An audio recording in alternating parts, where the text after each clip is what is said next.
Good evening. Yes. The time is now 7 o'clock on April 4th, Monday. I'm calling the Ridgewood Board of Education regular meeting in order. Pursuant to the Open Public Meetings Act, advance notice of this evening's meeting has been given to the Ridgewood News, the Record, and the clerk of the Village of Ridgewood. In addition, notices have been posted in the office of the board secretary and in all school buildings. Can I have a roll call, please? Yes, ma'am. Ms. Brogan. Here. Mr. Mahmood. Here. Mr. Donnie. Here. Mr. Lembo. Here. Ms. Kwok. Here.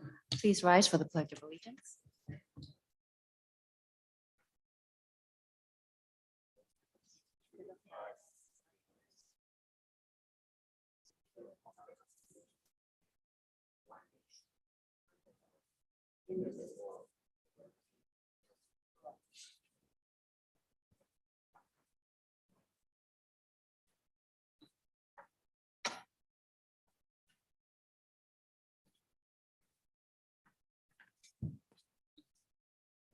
Yeah, that's right. All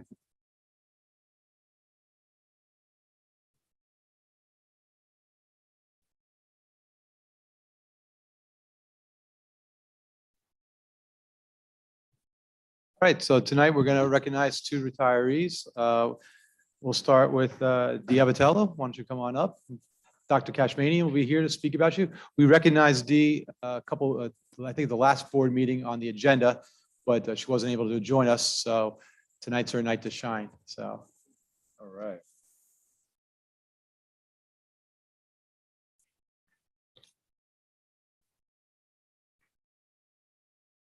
Okay, this is a tough one for me.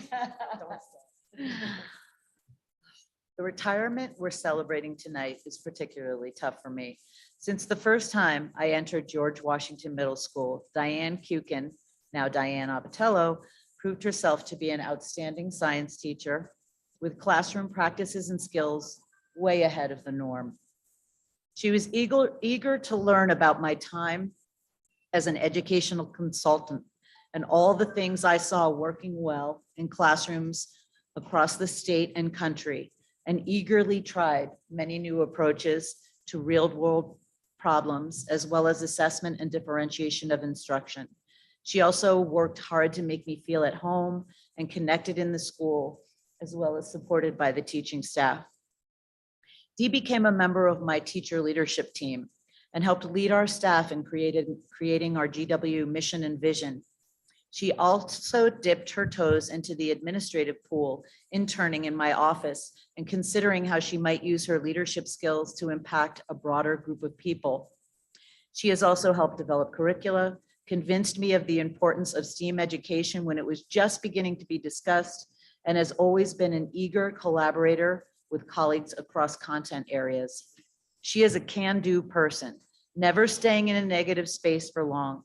She is a burst of energy in her classroom, as well as the halls of the school, always on the move to find the next great science project. Dee has been teaching science at GW for 33 years. Wow. In fact, some of her former students have joined her again as colleagues.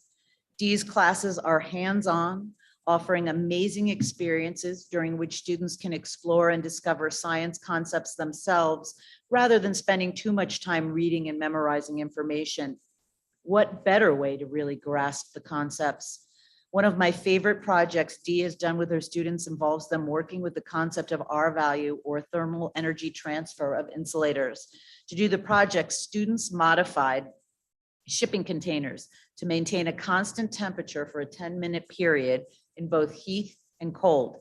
This year, students also combined their knowledge of chemical reactions and thermal energy transfer to create authentic devices for hikers to either keep their hands warm or ice a bump or bruise while hiking. These contributions and talents have not gone unnoticed by her peers and the GW learning community as a whole.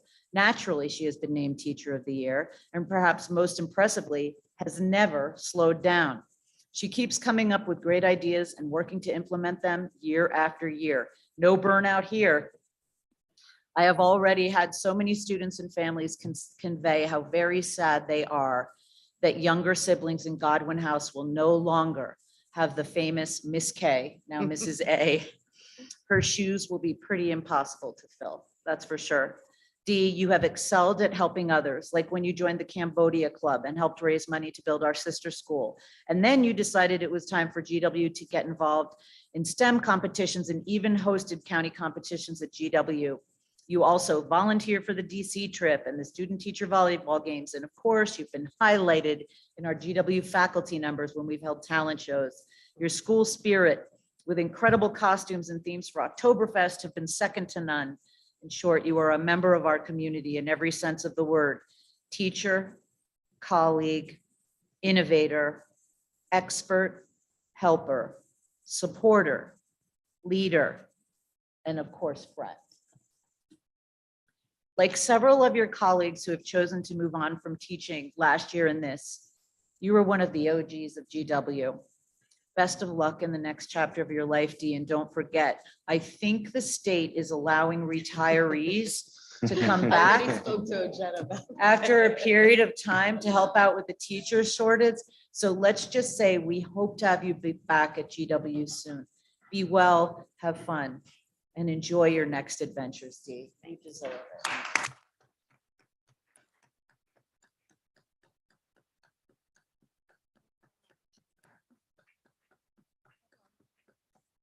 I'll try not to cry. It can be really hard. I just want to first just thank the Ridgewood Public School System for giving me this incredible opportunity. I mean, I started as a baby 33 years ago, straight out of Boston College at 21 years old. I was barely old enough to pick up the bottle of champagne that I took back with me to my dorm room and pop to celebrate my first and only contract to teach middle school science for 33 years. It has shaped my life. I have been blessed with the most incredible friendships and colleagues a person could have and dream of, a pool of the most amazing, intellectual, kind, thoughtful, generous, caring, brilliant, supportive, understanding, resilient, kind-hearted souls a person could ever dream of spending their 33 priceless years with. While I am extremely excited to begin my new adventures, I will never forget my experiences here. So thank you, Ridgewood Board of Ed. And most important, don't forget about your teachers and my colleagues that I am leaving behind here. You need to take care of them. Thank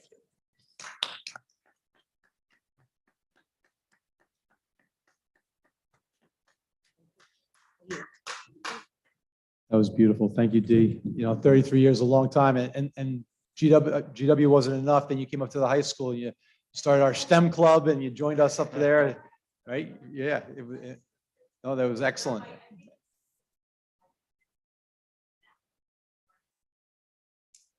Yeah, you got that whole thing off the ground, and now they're doing so well with all that. So thank you so much for all that. And it's incredible, one interview, one place, one job, and you should write a book about, how to successfully, interview,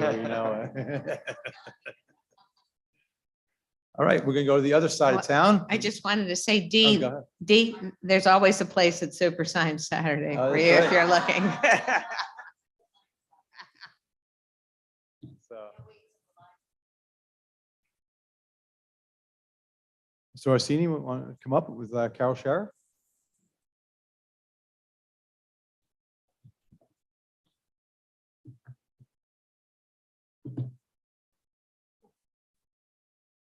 Good evening, everyone. It is my real pleasure to honor Carol tonight. I was going to say it was 37 years, but she reminded me it was 37 and a half years that she's been an educator, and Ridgewood has been her home also that entire time. And it's rare that you get a chance to honor someone who could be called a legend, but this is the chance to do that. She is literally a legend in the world of music and the friends of music. Very few people have shaped the musical talents of this community more than Carol has through the years. She's touched the lives of hundreds and hundreds of young artists. I have two quick stories I want to tell. About 15 years ago, Carol came to me. We had a group of students in the school from Sawtell. They were housed in our school. It was a special ed program, and those students didn't have any music piece. So she took her extra time. She got a bunch of instruments, and she was down there with those kids on the floor, making sure they had an opportunity to experience the joys of music.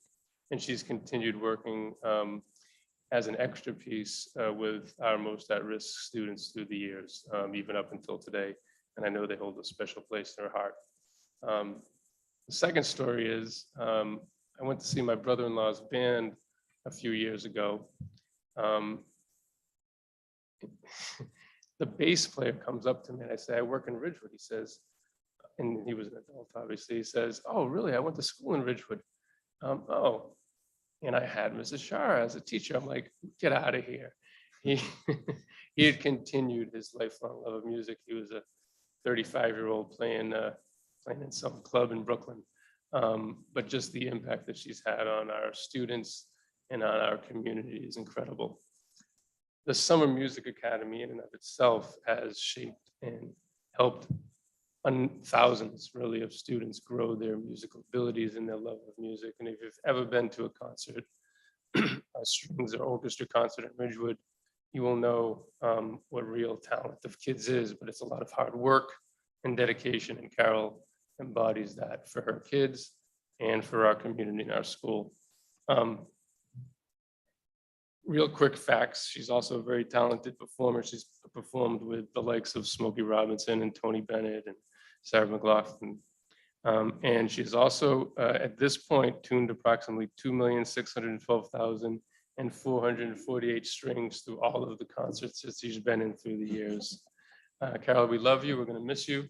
And we wish you and Bob some great luck and have a great retirement for the time that you're going to have. All right. We love you. Bye.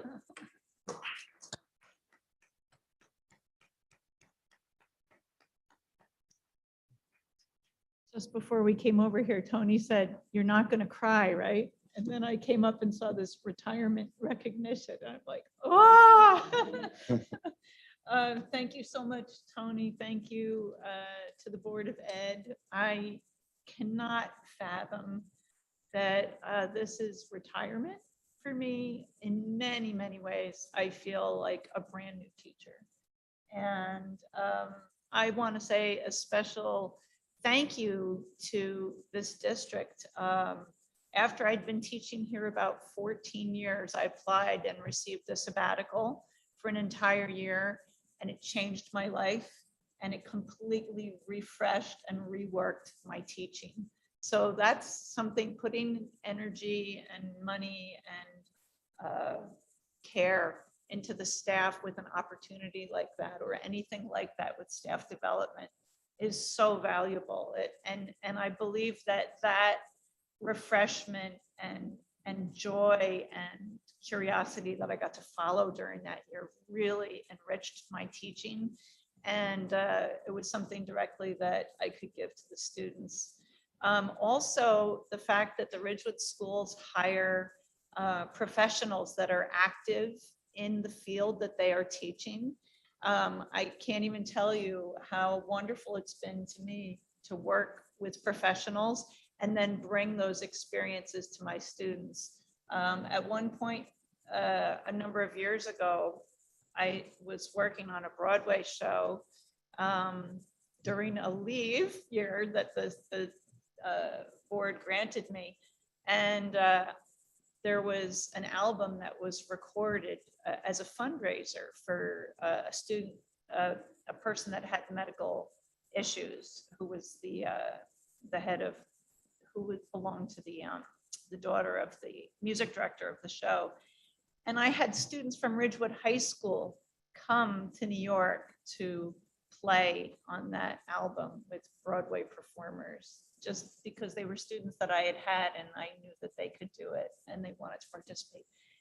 The kinds of experiences that students get here are second to none in this district, as you know.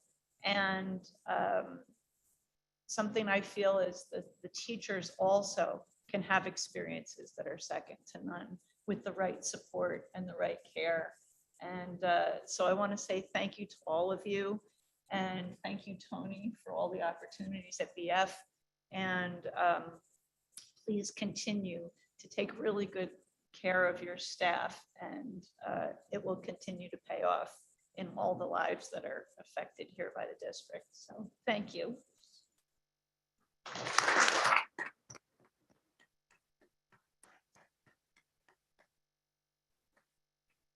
So beautifully said, and when you talk about, when you're measuring your career in decades, Tony said like hundreds of, you get 100+ students a year. So you're topping 3,000+ students that you've had an effect upon. That's incredible. And we want to thank you for all your years of service. It's wonderful. Thank you. Dee, why don't we do a picture over here? Ms. Train, we'll slide you out of the spot. Stacy, do you have your camera, maybe? All right. So Katie's got one. Jetta? Oh, we got Jetta. Okay.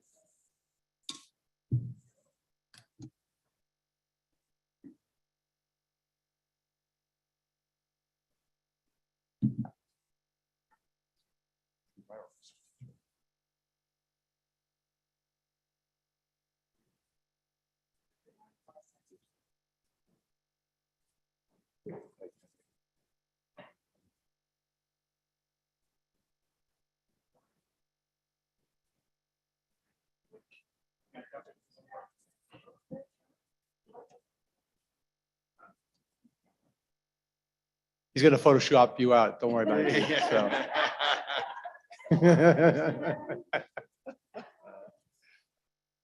Congratulations.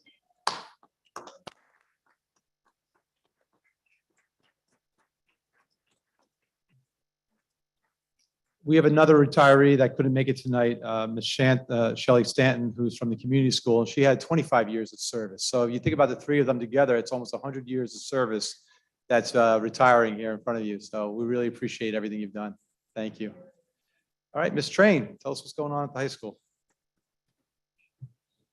Okay, there is a sophomore parent meeting on April 6th, and guidance counselors will introduce parents to the high school experience.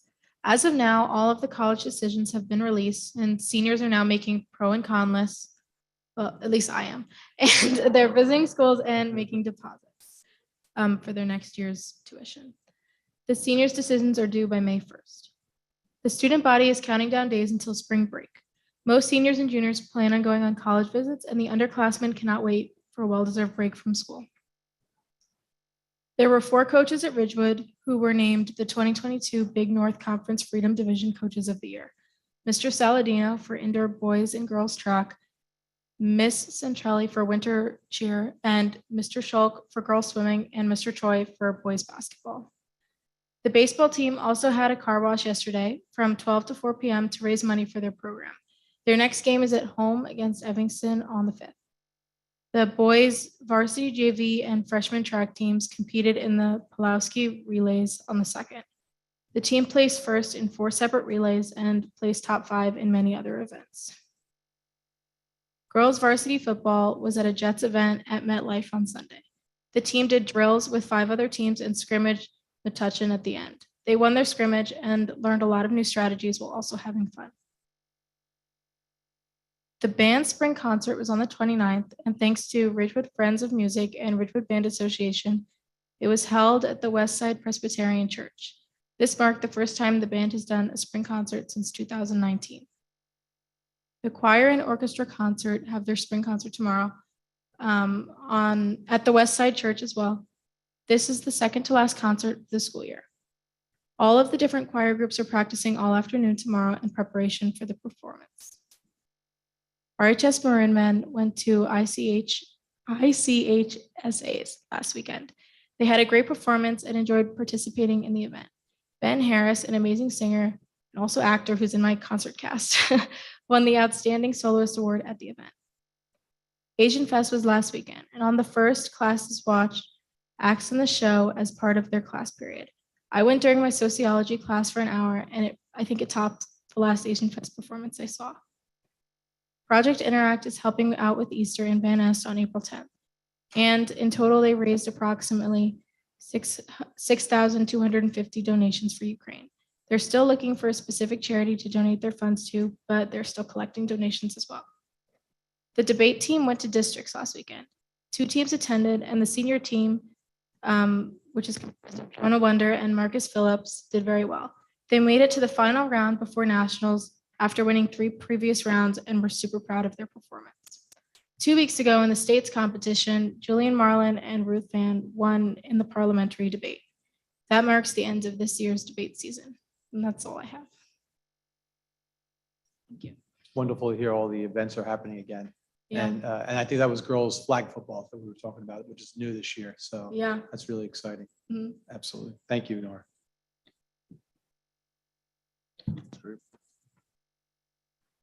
Going to open up the first public commenting period.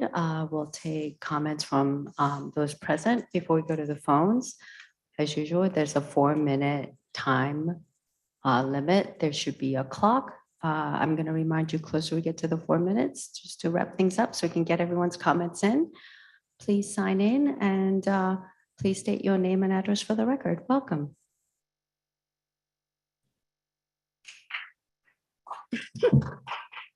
Hi, how are you? My name is Jessie Long. I'm at 376 Beechwood Road.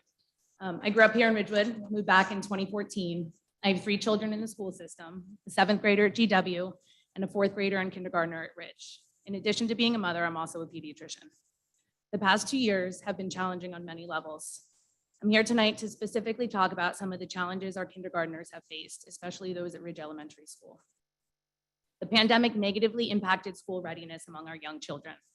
This is very important to note because school readiness is associated with achievement during elementary school, and the experience in these very early years of schooling has implications for the next 5 years and beyond. Kindergarten is a critical time for young children, and it helps set their educational foundation. Children started kindergarten this year with a wider range of incoming skills and prior early learning experiences than the teachers are used to. Many children didn't attend preschool, and those that didn't have a typical preschool experience. Their language acquisition and their social and emotional growth were all stunted secondary to the pandemic. This all required increased supports. These issues should have been anticipated and planned for. There should have been extra help because of this. Instead, a terrible decision was made to cut down to 3 kindergarten classes at Ridge. This led to large class sizes with children with unpredictable needs and challenges. The situation at Ridge this year has been particularly difficult. While there are many kids that would benefit from more individualized attention, there were a few in particular that had very significant behavioral and emotional issues and are not getting anywhere near adequate support. The teachers had to spend a huge proportion of their time addressing a few children, which led to a huge disruption in learning to the other children in the classroom. The children have been exposed to these undesirable behaviors on a daily basis, which in turn has normalized these behaviors and led to the other children modeling them. Many kids have also become anxious and fearful and even scared to come to school. Their educational foundation that they need, and we as parents expect, is full of cracks. The teachers and principal at Ridge have tried hard to handle these difficult issues, but they do not have enough resources to do so. It is impossible to expect one teacher to manage 22 kindergartners, especially when there are difficult behaviors to deal with. The safety and security of our children has been at risk, and we can no longer sit by quietly. My only hope going into next year was that our school would have 4 first grade sections, as it almost always does. But it seems as though that's not your plans at this time. The needs of our children are greater than ever, and investing in these young children now will help them meet their full learning potential and prevent further emotional, behavioral, and learning problems in the future. I am urging you to keep 4 first grade sections at Ridge. We have the opportunity to fix the things that went wrong this year. A major step in being able to do so is to have 4 first grade sections for the upcoming school year so that our children will have the support that they need and deserve. Thank you.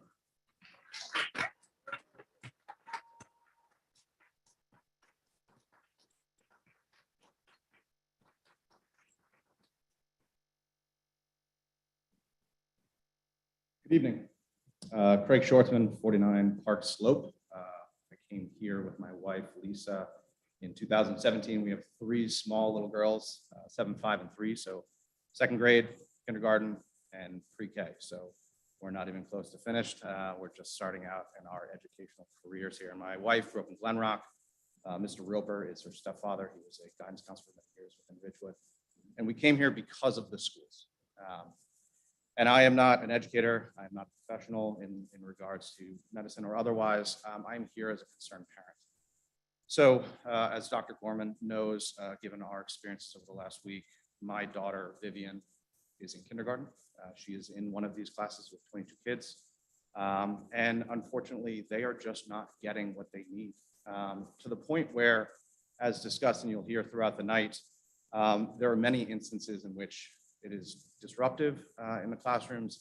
It is not the appropriate calibration of student to teacher ratio. The resources that are currently within the classrooms are not necessarily appropriate. If there is an aid, is it the right aid? Is it the right individuals within this small group of people within the community to really help our children exceed? I heard earlier tonight, the point was raised by those who are stepping away from school. Support your teachers. It's also about supporting the kids and making sure that they're in the environments that they need to excel. That is why we all come to Ridgewood, right? To excel in the education of our children.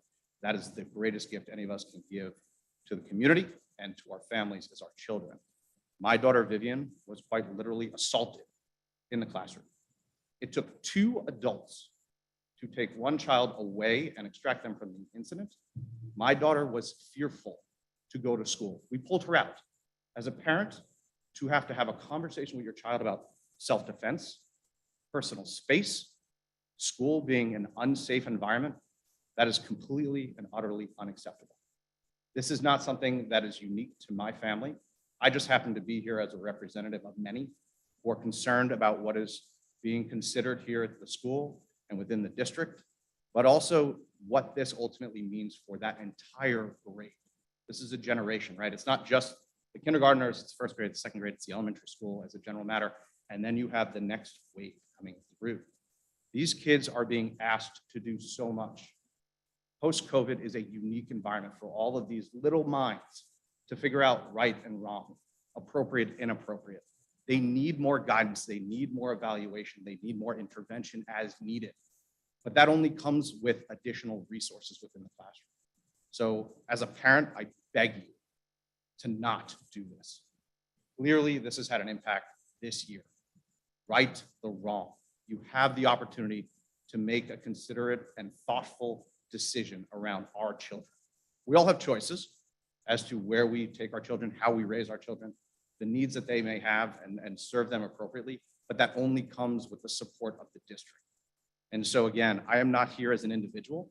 I'm here as an individual father, but there are many fathers, there are many mothers, there are many grandparents, and there are many children who are concerned about what comes next for them. And you have this moment to make an active decision that not only supports the kids of this community, but ultimately supports the teachers. So that is not shrinking the number of classes. It is increasing the support that they have. Again, post-COVID is a unique circumstance. You need more help. So again, I would urge you all to think long and hard about this decision, not make it as an easy one or a simple one, but make the appropriate one for this class and for the many classes that come. Because once again, once you kind of lose that resource, I know it's probably easier to say, oh, we'll just kind of keep going down this path. It is not the right path. You're going to hear from many people, and I imagine you'll hear from many others within the community. It is needed to have 4, maybe even 5, right? More is better, but if not, it's at least 4, and it is more support within the classrooms. So thank you all for your time.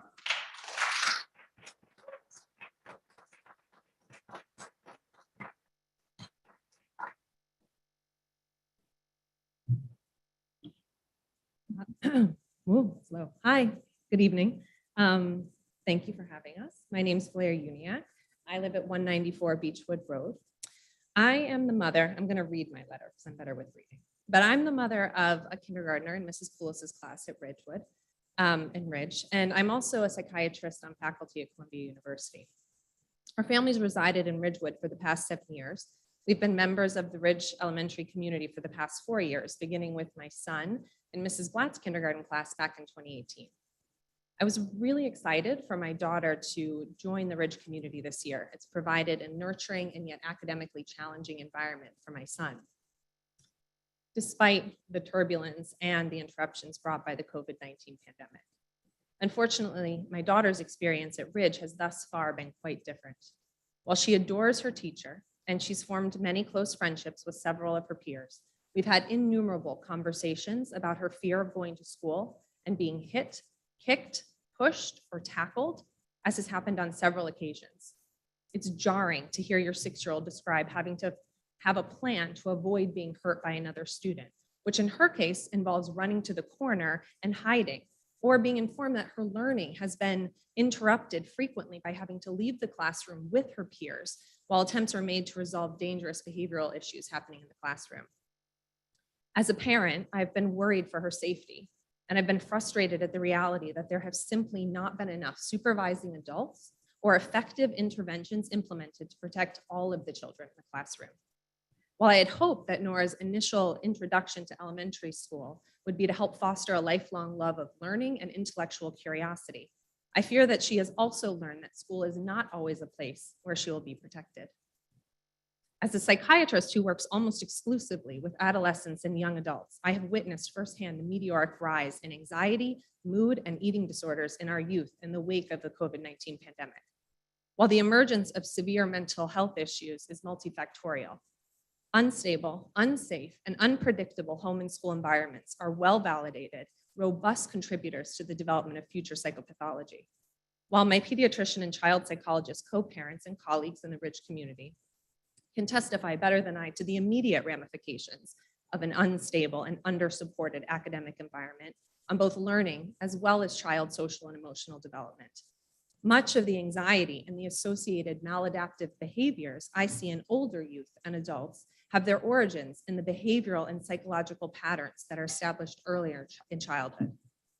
For these reasons, I've chosen to lend my voice as both a parent and a physician to the call for 4 first-grade classrooms with a dedicated aide for each classroom in the 2022-2023 academic year. We have an opportunity to reset the trajectory of the children's introduction to formal education and the Ridgewood school system. Perhaps more importantly, we have an opportunity to teach our children anew that school is a place where they can go to grow academically and interpersonally in a safe, well-supported, and nurturing environment. Thank you for your time.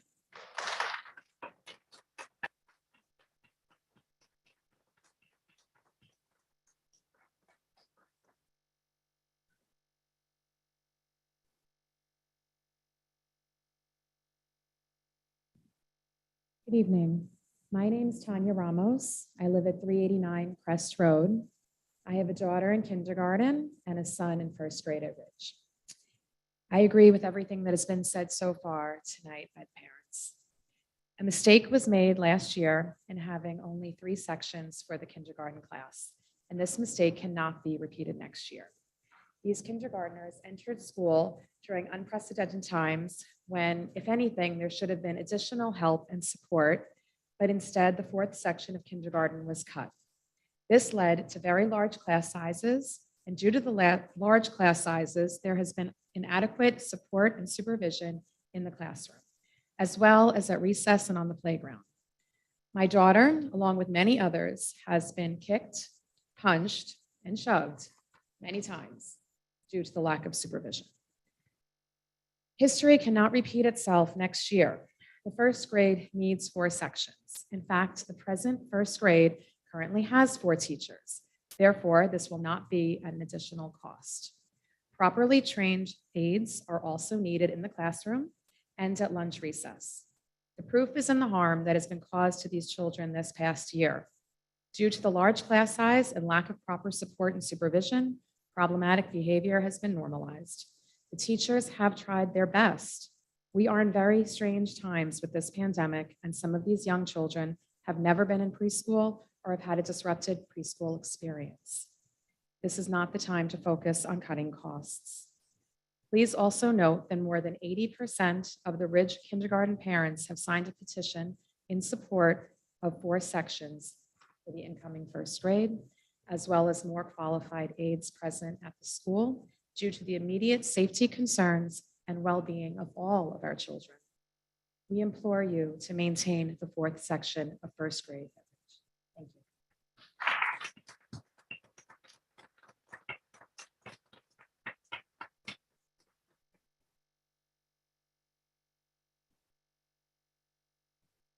Hi, my name is Peter Malton. My family lives at 294 West End Avenue. My wife grew up here. We came back here, and we're very happy to say we have 3 children in your school system, our school system. at 3 different grades in Ridge Elementary School. They've all experienced disruptions and loss of learning this year too. And this is due to avoidable issues such as staffing shortages and poor hiring practice by the district.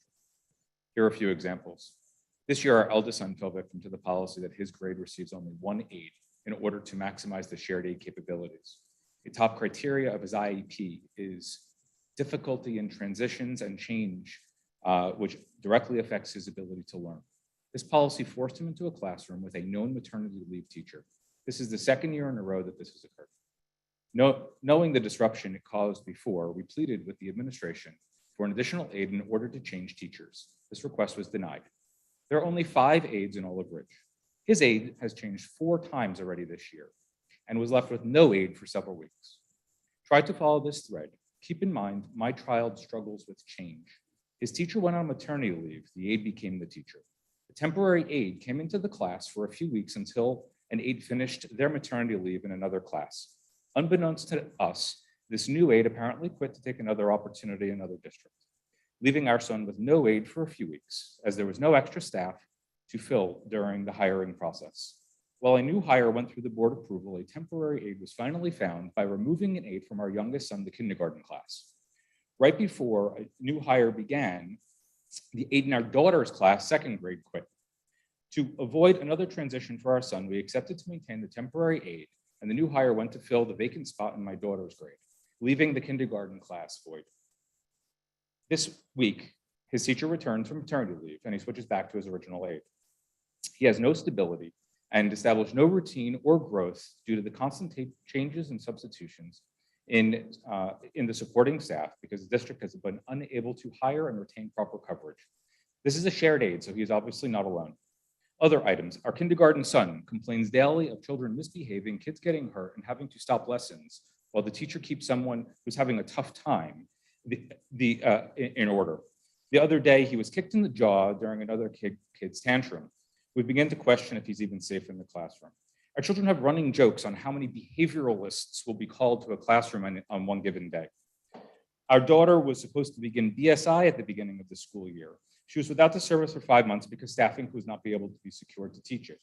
Our children play, "Who was your teacher today?" When I pick them up from school, it's now a running joke. They have a substitute, missing an elective without an aide who's filling in elsewhere. Electives are regularly canceled when the teachers must fill in elsewhere, when a substitute can't be found. Today, my son had a substitute teacher. He also had a substitute aide, as his aide was asked to cover another absent teacher. Neither sub nor the new aide knew about his IEP and knew how to follow it. Our school has lost staff to other Ridgewood schools. A new staff member recently was added to our son's IEP team. Our son bonded with him, and things were going well until he was suddenly transferred to Willard. Despite having assignments, cases, and our admin advocating to have him, he was still moved. Safety issues, lost learning, inability to fulfill programs, inability to meet IEP needs. These are my stories, and the list can go on. And we are but only one family, and we have many other families here with other experiences today. The teachers and administration at Ridge have gone above and beyond to fill these holes, but no one seems to be listening or helping them, and there's only so much they can do alone. Please adjust the priorities of your budget and policies to give them the support they need to properly teach our children.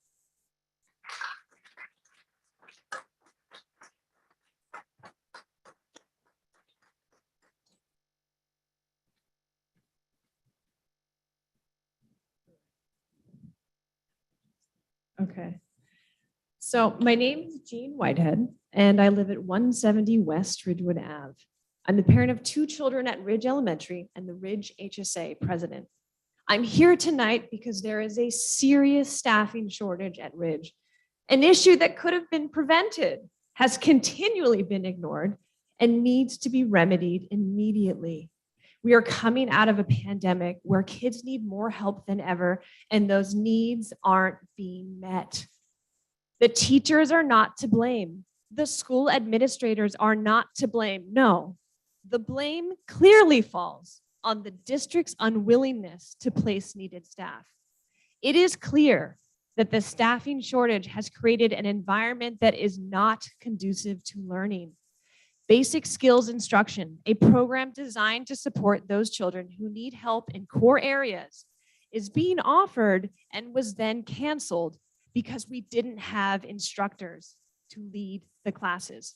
Starting in January, we thankfully received an instructor, but unlike every other elementary school in the district who each have 3, we have 1.5.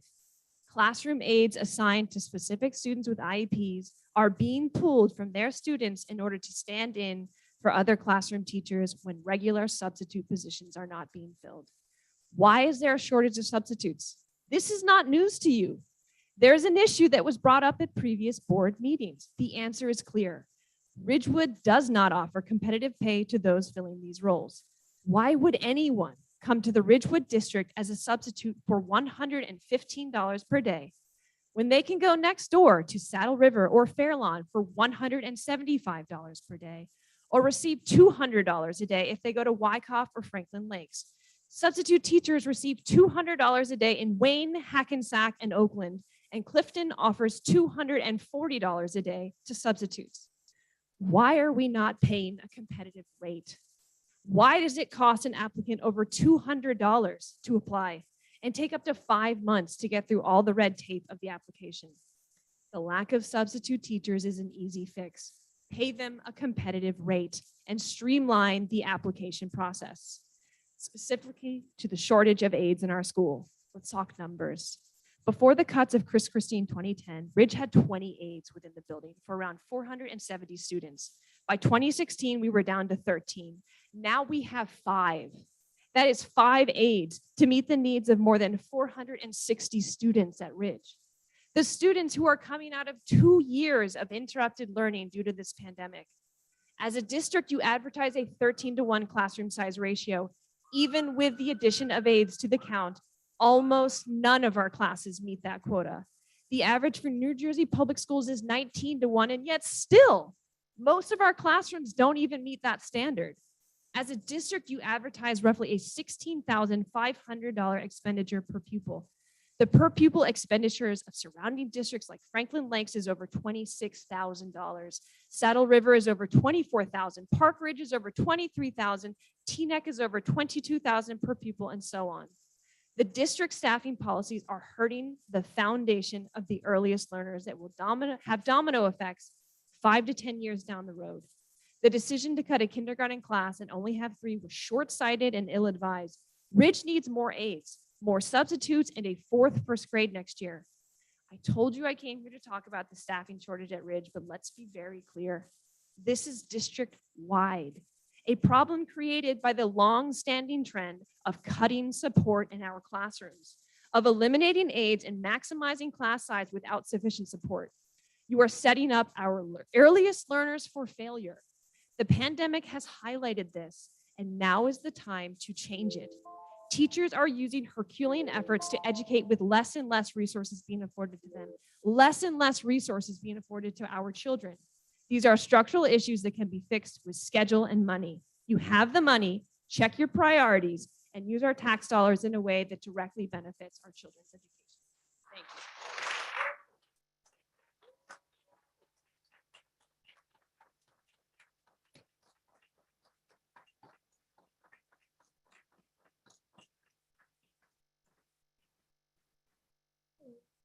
Hello.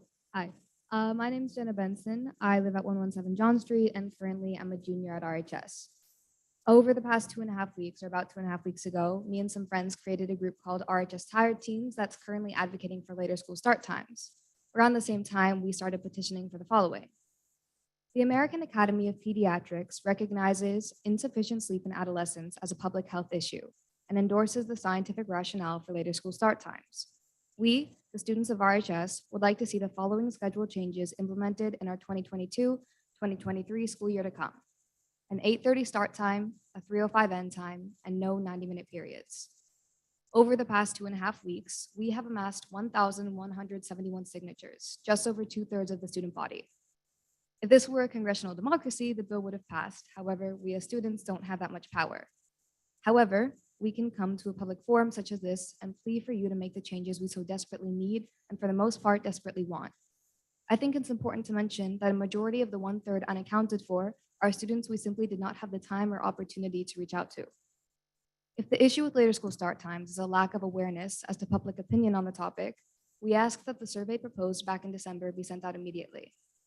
If the issue is busing expenses, we ask that creative solutions, such as combining middle and high school routes, be explored. Additionally, we ask for a recognition that the increased budget, which is most likely to occur, is not a valid enough reason to prolong what's been referred to as a teenage sleep deprivation epidemic. If the issue is a loss of instructional minutes, we ask for the following to be considered. Those minutes we propose be removed from the school day are not state mandated, would not affect Ridgewood High School's placement in the ranking system, do not affect teacher contracts, as Mr. Yanone mentioned in the last meeting, and are not as beneficial for student health and academic performance as getting more sleep is, which allows students to be attentive and involved during class. Lastly, we would like to thank the Board of Ed for giving their time and energy to help lead in this community and push for the betterment of student livelihood and education. Dr. Gorman, we'd like to wish you the best in Montville and ask for this one last parting gift. Thank you.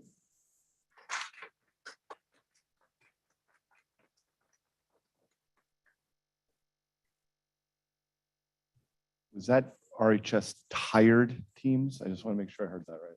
Right? Okay, thank you. Yes, okay. Thank you very much. So, hi, my name is Katrina Islander. I am also a junior at Ridgewood High School, and I live at 495 Alpine Terrace. So I am not nearly as prepared or articulate as my friend Jenna is, but when she came up to me outside of our AP US history class this morning and asked me if I would like to speak at this board meeting about, the possibility of a later school start time, I was really passionate about coming here and taking time out of my homework and out of all of my other responsibilities that I have to do tonight to be here and to explain to you guys why this is such an important issue. And I think that the most important thing we can see here is that the proof is in the pudding. We can already see the proof all around us. Just today, we had what's called an enrichment day, where because the teachers have enrichment programs, our school starts 1 hour later. So that would be 8:45 instead of 7:45. And even this small amount of time to sleep in has made a gigantic, gigantic difference in the lives of all of the RHS students, how we conduct ourselves in class, how much we pay attention, how much we're able to engage and be excited for school. I mean, just myself and also all of my friends and the people I can observe around me are so much more engaged, so much more excited, so much more energized. And I know there is a stereotype of teenagers as like aloof and tired and we don't want to do anything and we're lazy and really all we want is to like hang out in bed, right? And I'll admit that's partially true. That's partially true. But part of it is also that the system isn't working in the right way and that with a simple fix, we can really improve this and we can have a different type of teenager who is incredibly excited for class, energized, ready to learn, ready to use their precious, precious instructional minutes to the best of their ability and actually pay attention instead of dozing off. And we're not here to complain. We're not here to make your lives harder. We are here to propose a simple, elegant, and very, very doable solution to what has been recognized as a problem by a broad variety of people for a very long time, including the New Jersey legislature, which currently has a bill proposed to mandatorily start school later. So as a student of RHS, as someone who spends 8 hours a day in school, sometimes more with extracurriculars, as someone who basically my life centers around the school, and as a student who I think we can all agree the point of the Board of Education is to help not only the teachers, but the students. That's why we're all here. I would urge you guys to implement this simple and effective and very possible solution and help everyone, including the teachers, including the students. And I would like to, leave with one parting sentiment, which is that we're often told that solutions that help people in a creative way are impractical because, oh, that would be great in an idealistic world, but we live in the real world. Come on, this stuff can't happen. And I would like to reiterate that the real world is the world we choose to create. Do we want this district to be the type of district that responds to parents and students when they voice concerns and try to participate in the democratic process of improving the district, or do we not? And we can create that type of district moving forward for more and more generations. And the district we choose that we have, the real district, is the district we choose to create. And I would urge you that later school start times should be a part of that district. Thank you so much for your time and thank you for your service as board member.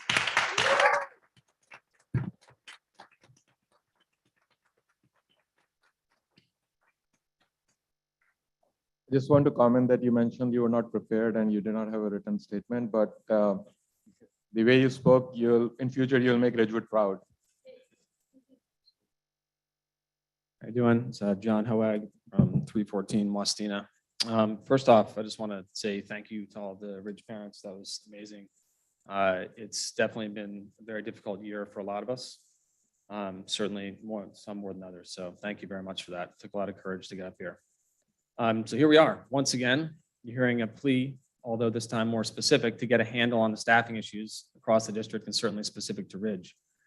I hope that you now finally get it and that these issues are impacting our kids now in real time. It's not a hypothetical, and it's certainly not a spreadsheet. What do we know? The district is losing a talent war because we won't or don't pay aides enough nor offer benefits or enough hours to where they can get benefits. This was already talked about. We know that this board supports a massive tuition increase for children of new teachers from outside the district, disincentivizing new hires to come here. That makes absolutely no sense. We know that members of this board see fit to harangue lifelong educators and badger them about inane minutia, yet they don't feel like they owe the voters an explanation on camera in public describing the methodology for this insane increase. We know we have a problem. It's not the teachers, it's not the admin, it's certainly not the parents. The problem is you. Perhaps some of you should get off your phones in the middle of these meetings and start looking at the public who are talking to you. We are important, we vote, and we know. Thank you.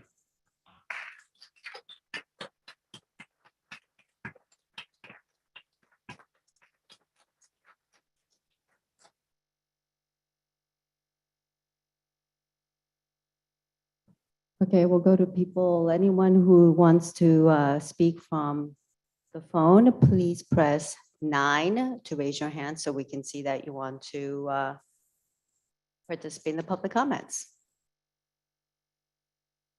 Okay, we'll give it a few seconds. For those on the phone who want to comment, you have to press *9, I believe it is. Yep. Okay, we have a caller. Ms. Riley, you're on with the board. Please unmute your microphone. Hi. Hi, my name's Janet Riley. I'm at 487 Dorchester Road. I'm sorry I missed the beginning of the meeting, but I was calling in to thank Carol Scher. I think I may have been one of her first students many, many years ago. And she was such a joy to work with. She taught orchestra. I was a violinist, and she brought such, energy and enthusiasm. The only way I can think to describe it is she made, orchestra cool. She made playing the violin cool. And to the extent that myself and a few others even went to jazz camp as violinists under her kind of influence. I moved back to the district, and I met her again a couple of years ago at the Summer Music Academy and was amazed that she was still, teaching with such energy and such joy, and bringing, her love of music to so many students. So I'm very sad to see her retire, but I don't know if she's still in the audience there, but I wanted to call in and thank her for all her years of service to Ridgewood. And then also I wasn't planning to speak on this, but I was just listening to the Ridge parents, wanted to lend my support to what they've been saying. I think the problem of class sizes is an issue across the board and at other schools as well. Like I said, I grew up in this town, but when I moved back and enrolled my daughter in kindergarten just before the start of school, I live around the corner from Hawes, but was not, happy to learn that I would be placed at Somerville, which was like a mile and a half away over a busy street, Grove, that had no crossing guard at that light. And I was told, the classes were full, 3 classes of 22. Even though the class sizes for kindergarten are supposed to be 15 to 22. And I was told we might not be allowed into first grade in Hawes because the class sizes were still 22 in first grade. So I have to wait till second grade when class sizes went up to 24. And the more I talked to people in town, the more I realized this was kind of common practice. Quite a few families were told they could not go to their neighborhood school because of class sizes. And, students were kind of being moved around like pawns. Instead of opening new classes at schools and hiring teachers, individual families were being moved out of their neighborhood school into other schools, which unfairly places the burden on those families, to figure out how to get. No one asked me if I had a car and I could, get a kindergartner to school a mile and a half away every morning. It was just, that's what you were going to do. So I just wanted to say that I do think that's a problem across the district, you know, in terms of class sizes. Our teachers are wonderful, you know, our schools are wonderful, but I feel like they're being asked to do a lot and they could be better supported. I think the ranges of class sizes are, you know, being maxed out at most every grade in my school as well. And I think there could be more money spent instead of more, you know, all this focus on fiscal responsibility and cutting the budget and all this stuff. I think we have to do better to live up to, you know, the tradition of excellence that's always being mentioned and thrown around in Ridgewood.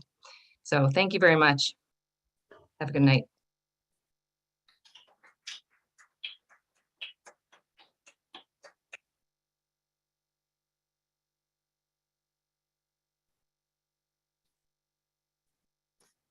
Okay, I'm going to give it another second for anyone who's on the phone waiting to comment. There is a second portion of the public comments for those who did not get the opportunity. Okay, with that, I'm going to close the first part of the public comments.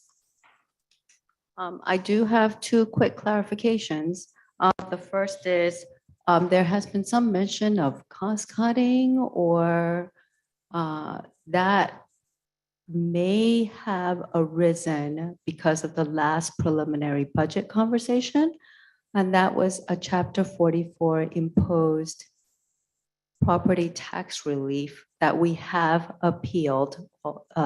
We were not the only district that was assessed that. That appeal has been, and I can talk more about that later with the Bergen County School Board Association, when as a whole county, we discussed that impact.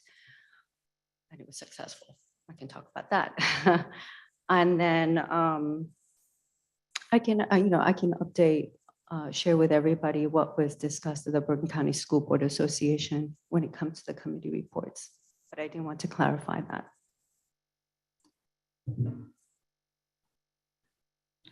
Just to address everybody that spoke tonight, we appreciate you coming out, and a number of you have reached out to us by phone or in meetings and also through just emails and everything else. So we hear you, and I will be working with the board on a lot of the things you brought up. Just some of the factors, and a lot of you know this already, you know, we're working within the 2%, you know, budget cap that's been imposed upon us, and a lot of the other balancing acts we're trying to do with the whole budget. But with that said, you know, we do hear you about the issues about the aides, the subs, permanent subs, as well as just teachers. And we are trying to work on some of these long-term solutions with that. So thank you for your passion. And I just want to apologize for any, some of the students have gone through some difficulties and it's unfortunate. And we do feel that pain that a lot of the parents have felt. And we are working on a lot of those individual situations that I've talked to several people about.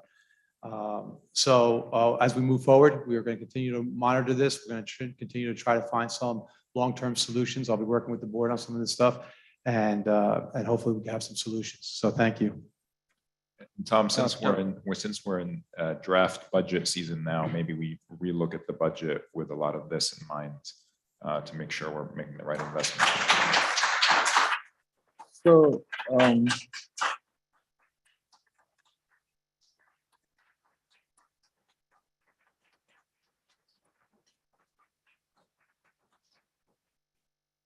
I just wanted to clarify a few things, or clarify the ask here, or the way I hear it. I think the parents and the emails that we received in the last few days and today, there are three different issues I'm hearing. One is lack of aides or unavailability of aides or substitute teachers. The second one is guidance department related, like some specific students' behavioral issues.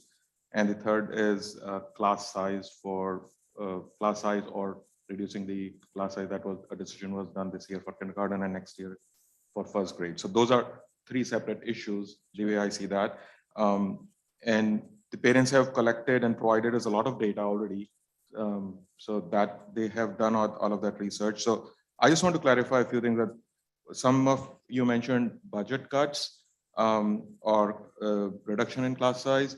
From the board's perspective, there has been zero cuts. We have not reduced any funding So there's been no cuts. And if there were four classes last year, or this year there are 3 classes, or next year from first grade has 4 classes, or it's anticipated 3 classes, as a board member, I'm not aware of that decision that we are reducing classes. There must be a grade, a chart, a way to calculate that, but it's not coming up because the board is asking to cut any money there. So that I want to clarify there. In fact, the total budget, Board of Ed budget is increasing by 2.4% this year. So that includes about 2% in property taxes that we all pay. And we are getting about close to $1 million more from the state and other funding sources. So total budget of the district is increasing by 2.4%.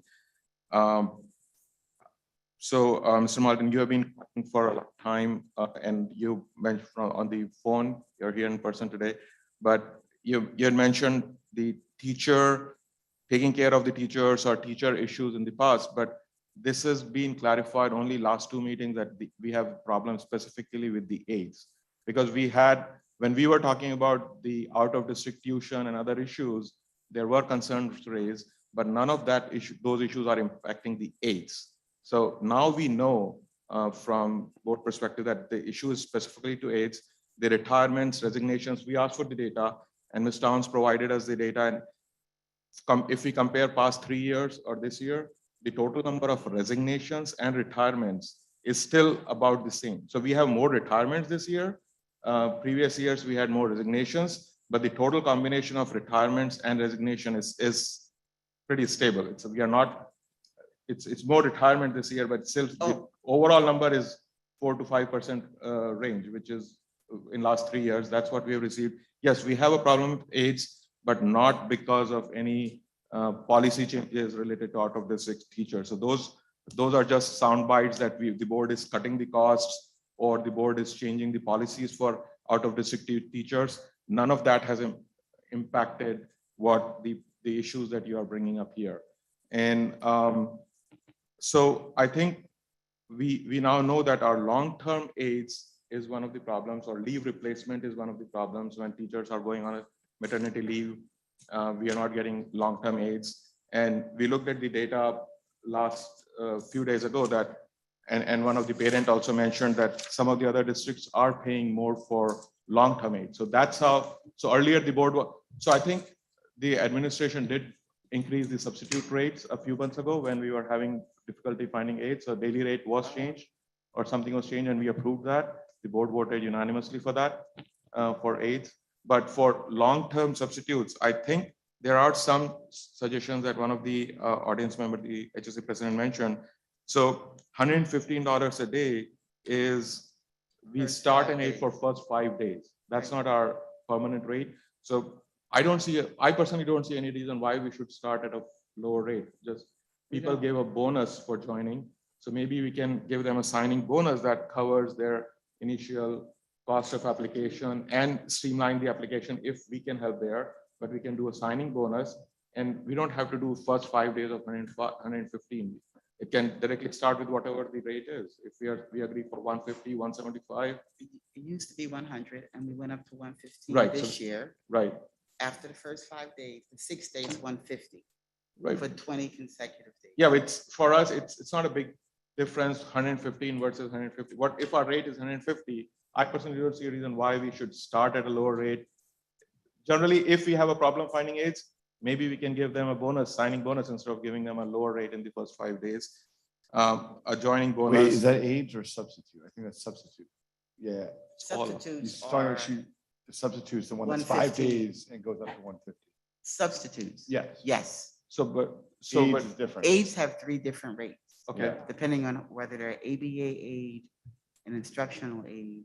It starts at $17 and some change, and it goes up to $23 after you are trained as an ABA aide. I think the aides that the rich schools are talking about are probably ABA aides, depending on the class. The kindergartens, we don't have kindergarten aides in any of our schools. Okay. I think that occurred, I would say about 7 years ago, we stopped having aides, maybe, Sheila? That was a state a state reg that we couldn't, So we you don't- couldn't just have aides We in the only have classroom anymore? Special ed aides. Only or special kids who require education. instructional assistance. So the 115 It's one for only will only, substitute teachers. okay, so that will only impact, but that will still impact the leave replacements that we are not The able to leave get. replacements are either 150 a day if it's 150 a day for a long-term sub, Right. or a BA step 1, which is 61,642 after 5 months. So think about this year. We only had a number of staff members who were there the whole year on a leave replacement. Most of our leaves were range from 13 days to 100 days. So I went back and I looked at it last week. Where are those leave replacements, right? So we had things like 49 days, 26 days, 13 days, 50 days, 97 days. So depending on the length of time, depends on who you can get to do that. And I hear the audience, they think that if we raise the rate of pay to a higher rate, maybe we will attract a different person or more people. If that's the pleasure of the board, and if you want to try to increase the daily rate of a long-term aid from 150 or whatever the numbers are, then we would do that based on your mandate, long-term sub, I'm sorry. Long-term sub, right. Aids are another problem. They're Right, all- so long-term sub, but that, because that is also a problem where we are not Yes. getting leave replacement teachers, Yes. right? So that we can Yes. handle that. And then if, so a number was mentioned that we had 20 aides earlier, than 13 and now 5. So that was probably reduced 7 years ago. But is 5 budgeted number for Ridge or 5 is available right now? What's the The budgeted aides are allocated by the special programs department. They look at the students' IEPs at the beginning of the year, and they give my office X number of students that will require an aid. Now that it changes throughout the year, depending on the needs of the child, whether they're going to another program, but we started with a base, and that's what they try to fill first, based on the assessment by the special programs department on where the IEPs lie.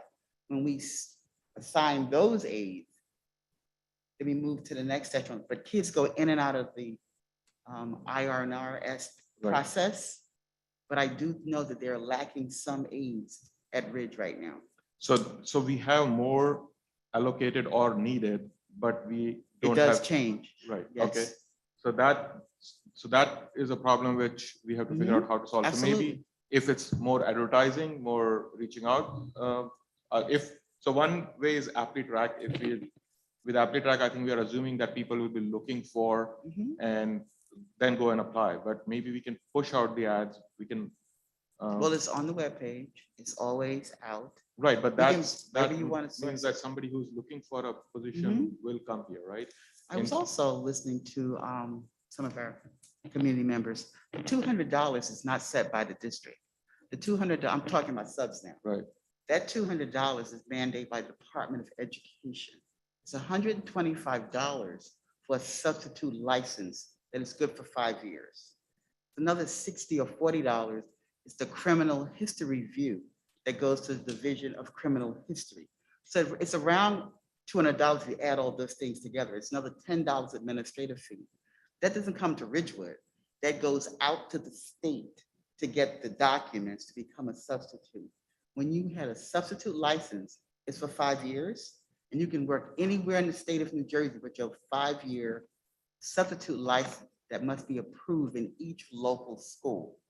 But we are the home school in some instances, so we will help you procure your license, but it is a 5-year state substitute license. And then you can renew it again in 5 years. But it's $125 for the license that goes to the state. We get a copy and they get a copy. They don't get copies anymore. Now it's online. But overall, it is approximately $200. It does not have anything to do with us. That is mandated by all licensing. If you get a teacher's license, it's $175. That goes to the Department of Education. And then you do the criminal history review. So it is costly. It's also written in the statute that you pay for your own license. So if you want to be a sub, you have to go online, apply for the license, and then it's yours. You can carry it to any place you want that your board will approve you to work. throughout New But Jersey. is there something we can do to assist them to, if somebody is trying this for the first time and that's why it's taking them longer time? Well, now, if this somebody year, the shows state interest? changed the law that you don't have to have 60 credits to become a substitute. You can do 30 credits. You have to be 20 years old, 30 credits, and it's 2 pathways. It used to be only 1 pathway. It's still the same fee, but allows you to have less credentials and less experience to attract more people into the sub pool. So every agenda, let me check this before I make a generalized statement. This sounds, how much is the renewal? Is the renewal the same price every 5 years or is it cheaper? No, it's the same. Same? It's the same 125, but you don't pay for the criminal You don't do history the criminal anymore. It's background. just the one time. Okay, thank you. Trying to see. And it always seems that there's never enough subs. But if you look at every one of our agendas, there's subs on it. Okay. We are constantly, every 2 weeks, we are getting subs approved, but approving a sub and getting them to come and work are 2 different phenomena. We can approve them and they can work here and we help them get their license. But being on call every week or every day, it's up to the individual. And And they can lastly- go anywhere. And they can go anywhere. Yes, multiple schools. And we can see it now in our Apple Track system. Right, but if we can even, can we not, I know you mentioned that for substitutes, we cannot have different rates for elementary and high school or some Right. subject. But for Right. aides also, can we have different rates for We- long term? That if somebody is working in our district more than Well- 10 days in a year or X number If of we days. wanted so to it's a build long that term. type of diagram, we could. Right. But we do have 3 rates for aides now. As I said, we have the specialized aides that are normally in our RISE program or our SAIL program. And then we have an instructional aide that might be a 1 to 2. Historically, I've been here almost 10 years, and in the past, we had a larger number of aides. So that aide pool has shrunk, and they're not mistaken. It has gotten smaller, but they define how they're placed, but a number of children in each class. So we're not the expert in that. So if they tell me that they're going to hire X number, they've looked at those children's IEPs, hopefully, and then they have assigned what they need. So, and I think I've heard about some of the disruptions this year. That was not because of the aides, it was just they were being tested, they were having other assessments. It's not an excuse, it's a problem. But we're trying to work on it by getting children assessed, moving them around. No one wants their child to come to school and not feel safe. So that's disturbing to anyone who would hear it. So we have to figure out how to fix that. Like, how do you, unless we're gonna put 8 in every school, in every kindergarten class, that's the decision you all will have to figure out. Are you gonna put 8s in all 5 elementary schools for kindergartens? Because we have a guideline that has always been in existence here. It maybe should have been adjusted this year because we did have COVID and kids didn't go to school and kids are figuring things out and they're nervous and we're all nervous. So what has been in the past practice may require adjustments so that we can align our needs with the kids. These kids didn't come to school normal in the same way that was a normal year. So we get that, but still also we have to increase the pool, which I was glad to hear that you heard what I've been hearing, that it is a shortage of pools, but it doesn't make it right. It just means that we have to figure other ways of getting it done. And we have to get it from we have that pool which other districts are competing on. So we have to find And some creative schools ways to have outsourced because it Yeah. was easy for them to outsource. And we did that several years ago as well. It used to be called Source for Teachers. Now it's called ESS. But we weren't pleased with the pool of what we had. No disparagement to them, but we did it twice. We did it 2 years, 2 times, and it didn't work for Ridgewood and the quality of what you were looking for. But that's the major agency that provides subs and aides. And there are schools that I think Hackensack has it. A couple of other schools that I told you, they are using that too. Then they can afford to do benefits because it's embedded in the contract. And also lastly, can we make the data available to the parents that how do we make decisions of 3 classes versus 4 classes? How are Well, those decisions being made? And We have an enrollment guideline right, so if that can and be we made- monitor it monthly. the superintendent's office and all of us. We also used to look at something called live birth, so that you can try to project 5 years forward. But you can project something that's not pure, and people are moving in, people are moving out. But there is a template, and we can tell that if there are 3 sections in kindergarten this year, unless someone's coming in or out, those kids are gonna move down to the first grade, right? So they may be tipping at 22 kids, they may be 25, but it's a guideline that has been established through a board, not this board, but a board established a guideline years ago that we've been adhering to. And 15 to 22 kids are kindergarten, if I recall.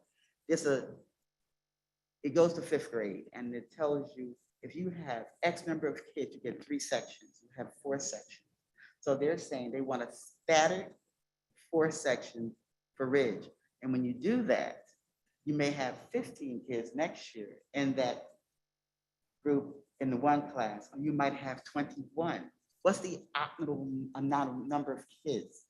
Every child is different. They're coming in with their own problems. So we have been trying to adhere to a guideline when they do their class assignments. We talk about staffing and teachers. So if you have one year you have 3 sections, and then the next year it goes down to 4 sections, we're not getting rid of the teacher. It may go over to the next class, because we're not trying to cut teachers. We're trying to align it to the guidelines that you made. We may have to look at what our guidelines look at, because it's been there a very long time. So we sort of know what it is, and then we will do our staffing meetings and say, you can have X section. But we haven't made that decision yet. There's an assumption that it's happening because of what happened this year that I know of. Anyway. So in the last meeting, I had suggested a staffing committee, an ad hoc committee, but I know there were concerns that we don't want to, as a board, we don't want to get into administrating the districts, but at the same time, I'm not really sure I see an action plan to remedy this. So, I mean, where do we go from here, right? What is the action plan? Are we addressing the money? Are we addressing the size? It's all of those things that we have to figure out. How are we going to make this determination? Are we going to decide that it's important to have X number of kids in a class? How are we going to attract our staff? Are we going to pay them $200, $175? It's whatever we think we can do that will ameliorate the problem, eliminate that problem, and still move us forward within the bounds of what you all deem you could afford. Yeah, but I think Tom, maybe, I don't know if we can get this work done. I think you said you were going to work on some solutions, but if we can get like just an assessment of the whole situation, because there's a lot of questions that are coming to my mind, right? Is how many students are in all the other kindergartens and all the other schools? We know, he keeps an enrollment. Right, so I'd like to see that so we can have some of that to go off of, right? Because I think it's not clear what we should be deciding on. Is it a matter of paying the aides and substitutes more, or are they budgeted for and we have the money, we just can't find them? Are they having a hard time getting through the process? Is getting a fourth class going to solve 75% of the problems? Is that going to solve only 10% of the problems? Like, there's a lot of questions in my mind, and it's not like, yeah. We'll figure them out. I think we need just an assessment of what the situation is, so we can make some decisions. But we know the enrollment. We can always tell the enrollment on a monthly Okay, basis. but it's not the enrollment, it's more the sections, right? So we always had a sectioning sheet that we would say for each school and how many were in each section. I'm not aware of when our budget that you have been working on, that has no staff cuts, right? No. That's correct. So can you assume that you will continue with the same sectioning at each school, or are you considering changing that? I guess that's the question. Yeah, there's no cuts coming up for staffing and all that stuff. So if you want to do all this stuff, then we have to just add to the budget then. Well, But one of the parents, for example, mentioned that there's already 4 first grade students, but then what's the incoming kindergarten going to be? So is that going to be fine for 3, or is that going to have to also be 4? Registration started in February, Dr. Gorman? Right, registration comes up like that, but that's, we do our best, but in the next month or two to really figure that out. But I mean, we have a lot of people that come in August, so you have to Right. keep, that wiggle room there. We had 40 more kids come into the district, over the past couple of months alone. So those numbers are constantly changing. Right.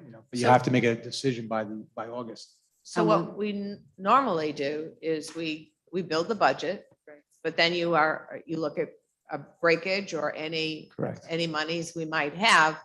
And then as you are approaching August, because it's usually a bump up from kindergarten to first grade. There's usually some children who may have gone to kindergarten in another school or and so there's a bump up usually in enrollment in first grade. And then you look at your staffing. So that's when you are adding staff. Right. If there already is an existence for first grades, that's when we need to look at the sectioning.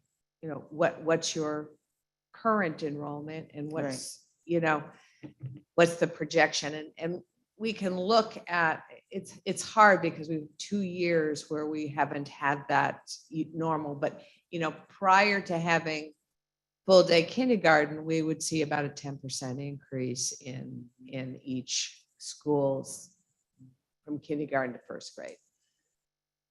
It's been a little bit lower since full day came in because people prior to full day were sending their children to full day and then coming to first grade. So, so it's important for us to look closely at the sectioning and for each school to see if there are any pockets where there may be staffing needs. I know that you gave us a list of some. That's so the wish list that I Yeah. shared, and that was at the last budget presentation. I forget what the exact number is, but it's like over $1 million. Just 3 world language teachers at the elementary level. Talk about 2 phys ed teachers at the elementary level.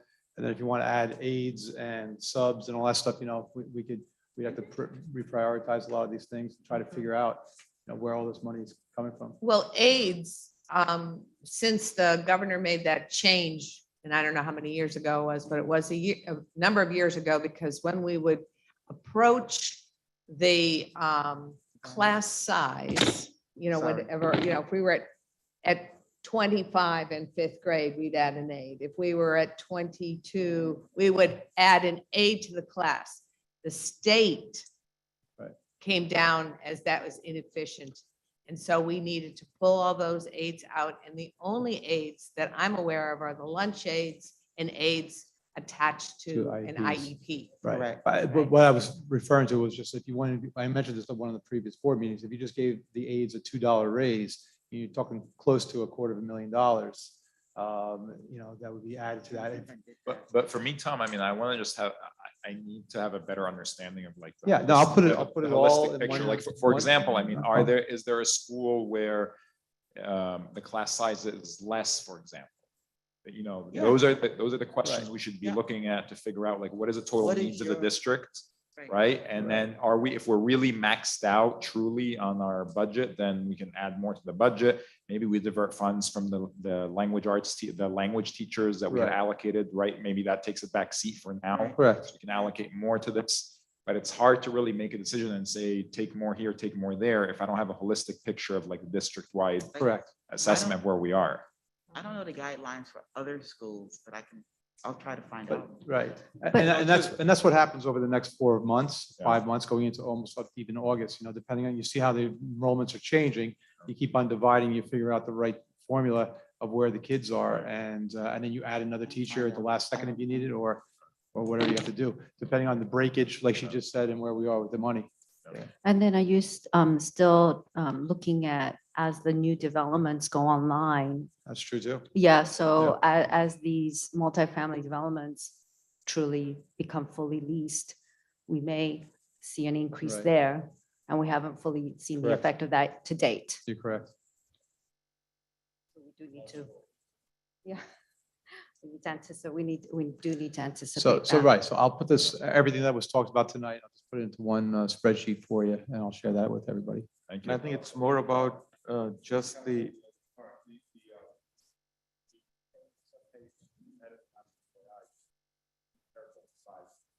Right. Small districts. Yeah. Yeah. Yeah, yeah. Just a couple, right?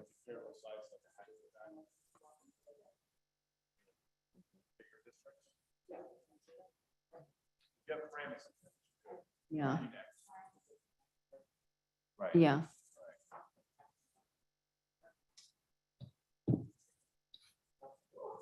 Right.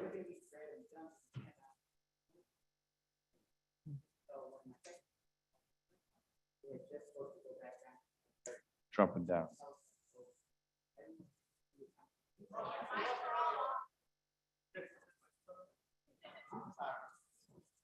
She was saying that, When I had my Jenna, assistant into the call, mic, into the when I mic. had my assistant call around for Glen Rock, because I knew they were paying $260 during COVID.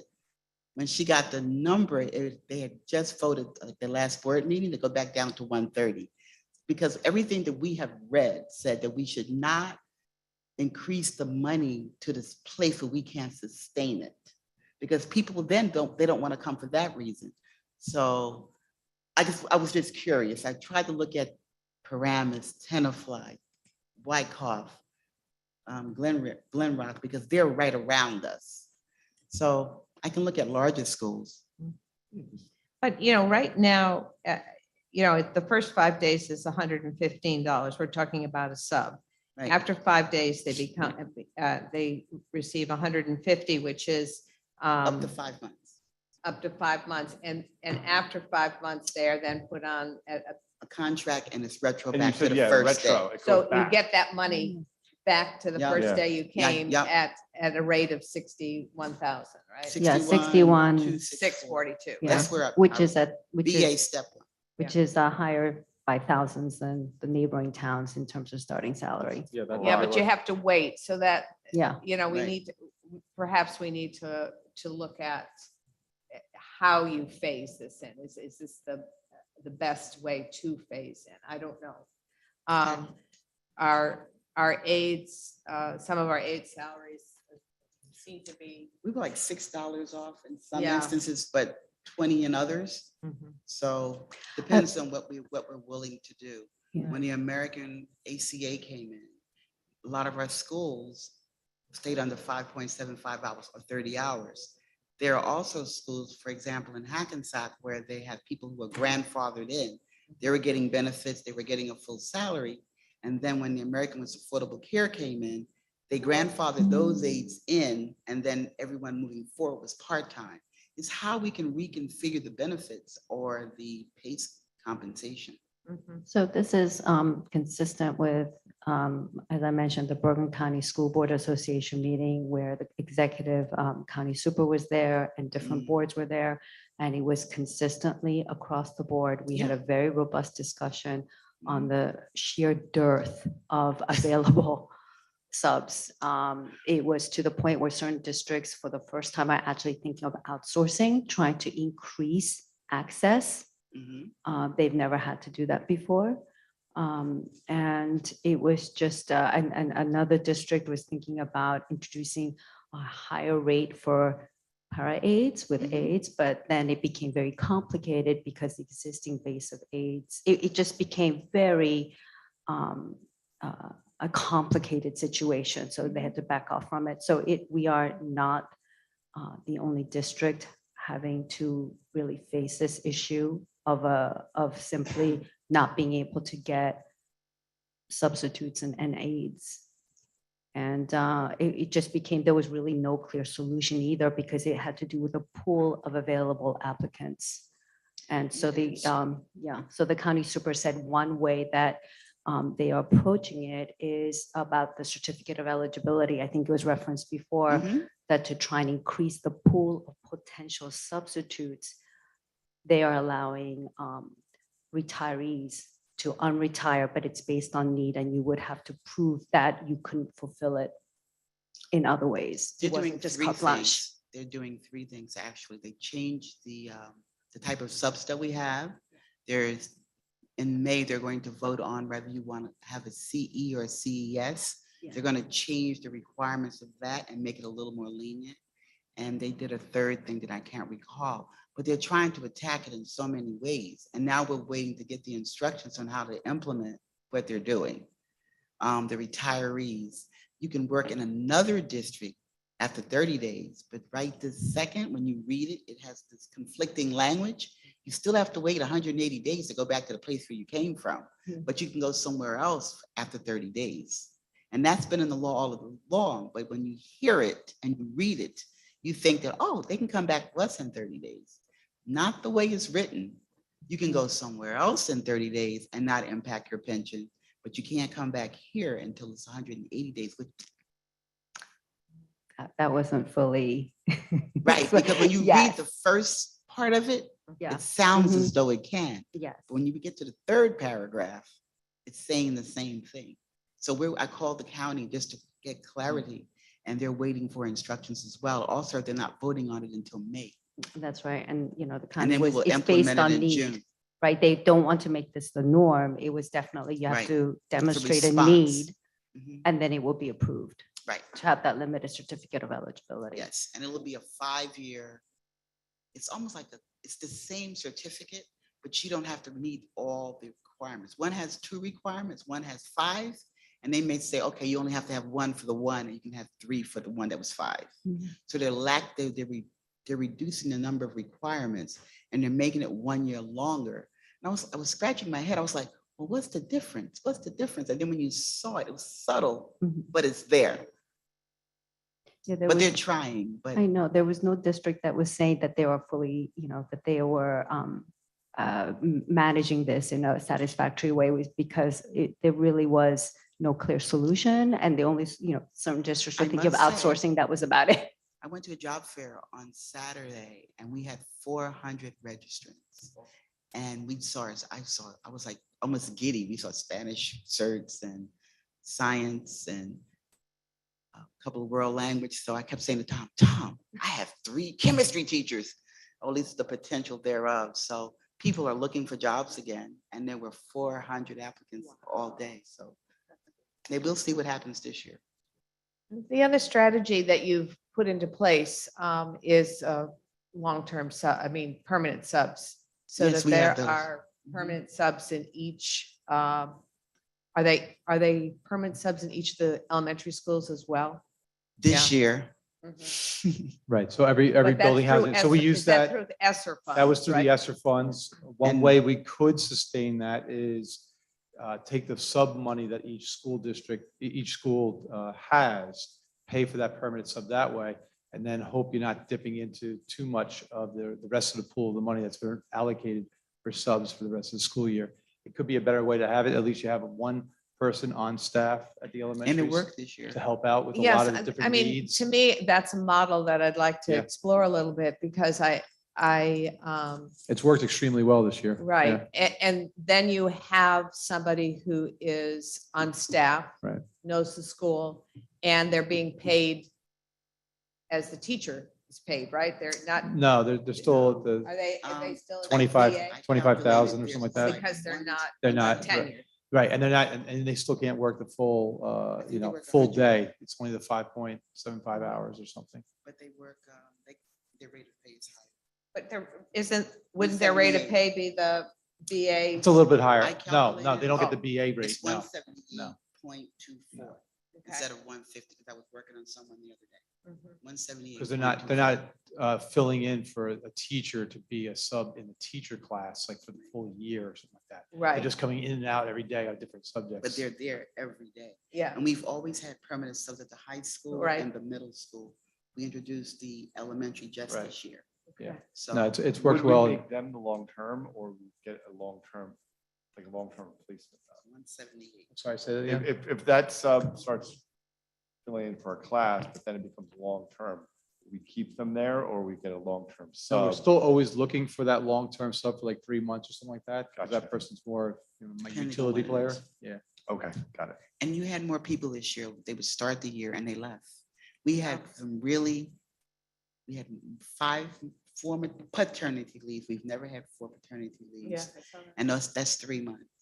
And then we had people who came for 2 or 3 days and they left. And they were in the sciences. And it was hard to find someone in science. So it wasn't a normal year for the staffing as well. Yeah. Yeah. So you have, I mean, and this is the broader concern about the staffing. When open positions not filled, when you have 41, it's really, it's 9 full-time positions in that. So that 41 is the 0.2 or The what actual class. classes, Class, right? 'cause each teacher Okay. teach 5 or 6 classes a day. And if you can't find someone, I may pick up one of your 5 classes. So when I gave you that number 41, it represented 8 full-time, 8 to 9, I think, full-time people that have had we hired. We would have hired at least 8 people. We didn't hire 41, we hired 8. But when you took a class and you took a class, and you took a class, it amounted to that many different sections. For shorter period of time, 23 days, 100 days, 17 days, 59 days. It varied, but that was all over the whole district. So we've thrown a lot of stuff at you tonight, right? Yes. So Yes. if I'm hearing what we want the sectioning, Sectioning, data, right? Uh-huh. We want what your staffing plan, at this point is right now, right? When you say staffing plan, what do you Well, mean? staffing plan was, based on the sections, we're gonna have 3 sections here in K, 4 only K sections, to whatever 5. it is, Okay. It's K to 5. K5, Okay. right? And then I think that it would be important to understand with the budget, because we covered long-term subs or permanent subs in our elementary through ESSER money, will we continue that model? With our money, right? Now, ESSER money goes through When were you November, correct? When were your states? Yeah, but ESSER it money runs one out. more Yeah, year? but it runs out. So I think we have one more We year. have but one more next year, June right? we Don't we could have get- it November right. 23? But I don't Yeah. think we have the permanent subs for the full year next year. But we'll look into that. I have to look at the spring. Well, it just to see what the model is. Okay. And then I do think we need to look at, again, within the context of the budget, what are our options for pay increases or some other thing for our aides, right? Our subs seem to be competitive after the first 5 days. The range, it's a big range. Yeah. 175, Right. some people 200, 100 for others. It's all over the map. That one's all over the map. Right. It isn't a new phenomena to have aid turnover, but from my point of view, looking at that, we've had more turnover in those positions than normal. If we were to look back. And also what's causing that turnover? I mean, we may not know for sure, but what's our best guess? Is it Some of it is pay. Yeah. And we pay less, there's no doubt. I must And, say, you I'm know, sorry, please. for the regular aides, I think our pay is relatively And low. historically, I think it's more acute this year, but we have to do a report to the county every October. My secretary goes crazy. By the time I get the data on the form, there's a turnover. Historically, we used to not only, we had a large percentage of aides that were college graduate teachers that would come to Ridgewood and they would get their first aides job. And then 3 months later, they'd get a job. So this year, the pool was so small that we can't even attract anybody but the ones that we have been able to get. But we've always had a turnover rate with the aides. It's just more acute this year. I'm not saying it's not worse.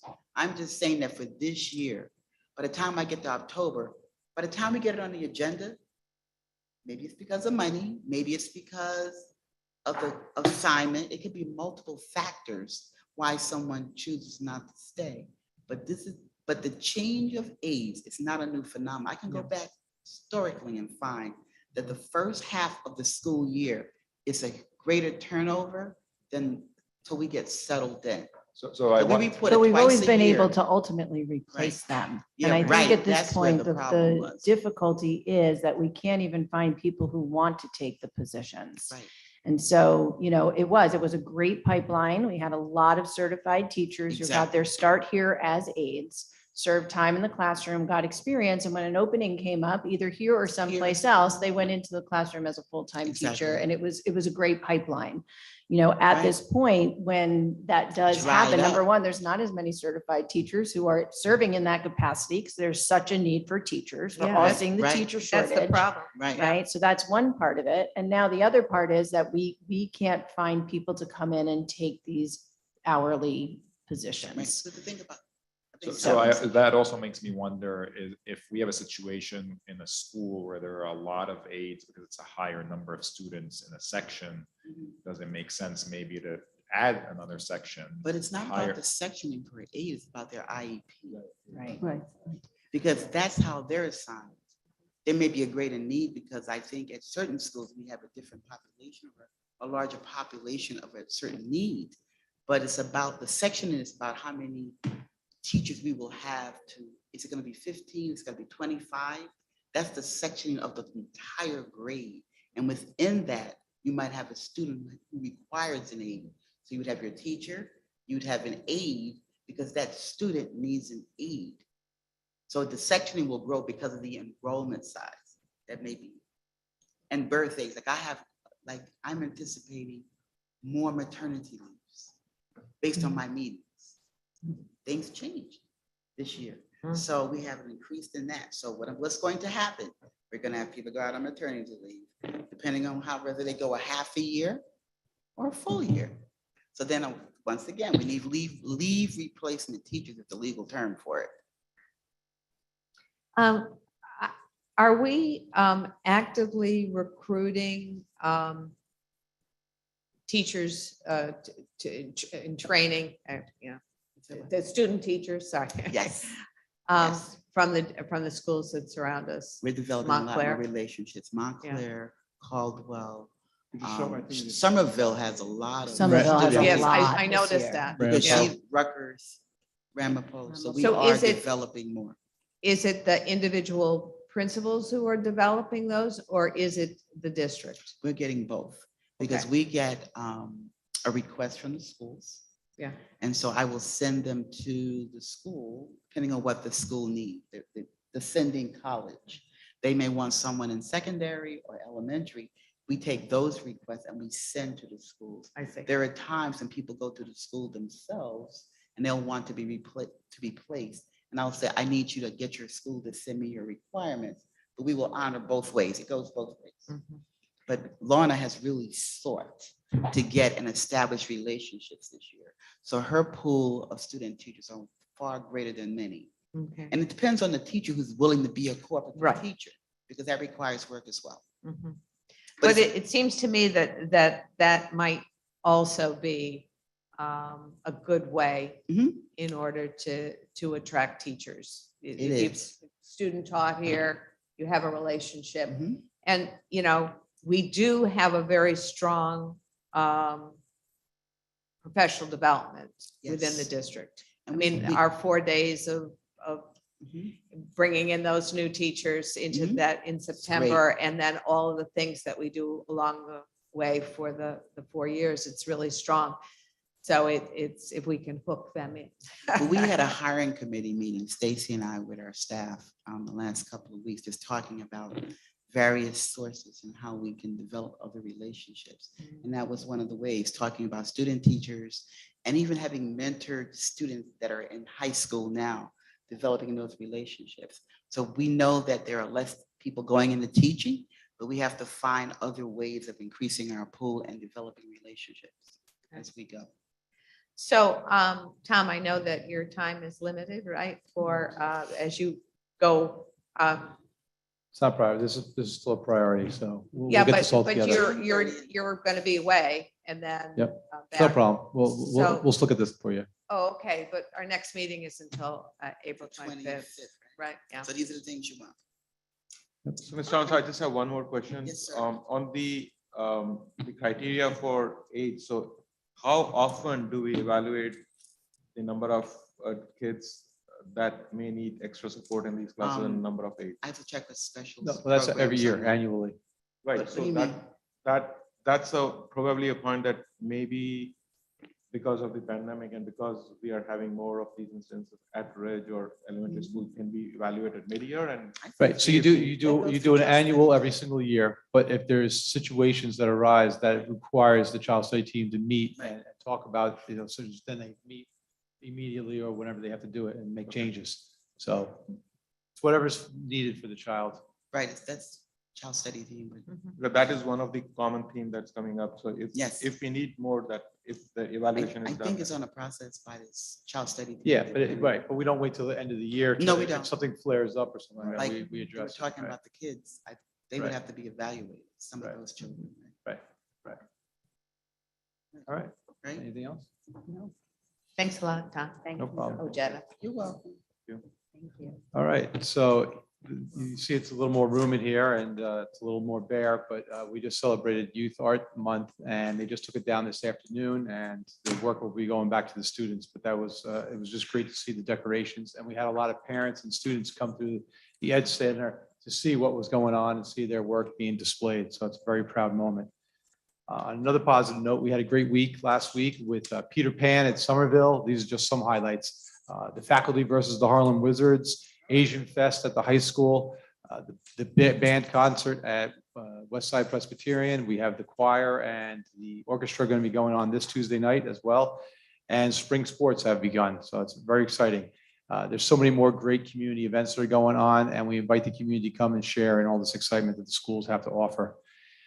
The masks have been off for about a month now, and we're pleased to say that, we've had very positive success, very few positive COVID cases. It's still being displayed on the dashboard, but we've been moving in the right direction with that, and our numbers are still extremely low, so we're very happy about that. Unfortunately, what came back after 2 years is the bomb threat scares. So on Friday at 9:30 in the morning, the Ridgewood Police Department received a bomb threat scare about the high school, and that immediately caused a lockdown. The Bergen County Bomb Squad was on the scene and cleared the building of any kind of immediate threat. Upon further investigation, it was determined that the threat was made to several other districts over the past few weeks, and those threats are over the computers, those voice activated types of things. And anything like this of the serious nature, the FBI then always follows up and does an investigation. After the initial lockdown, the police department that was at the building, they deemed the whole building safe and the threat did not pose any danger to our students. And within an hour, and that's what I think is most impressive, you have 1,800 people, actually 2,000 people, plus the guests for Asian Festival that were there that was going on. You have over 2,000 people in the building and the whole building was cleared and everything was back to normal within 1 hour. And that's just a credit to everybody. So I'd like to thank the Ridgewood Police Department, the fire department, the first responders, the Bergen County Sheriff and the bomb squad for everything they did to help protect us and quickly bring us back to the normal and ensuring a safe learning environment. I also wanted to thank all the personnel at the high school, the faculty and staff and everybody that was up there for cooperating and following all protocols. The scary thing was everybody believed it was real for about 15, 20 minutes until the police were able to deem it wasn't. And then they went to a modified lockdown, which means they were allowed to continue instruction, but stay in their classrooms. And but it is always scary for those couple of minutes until we find out otherwise.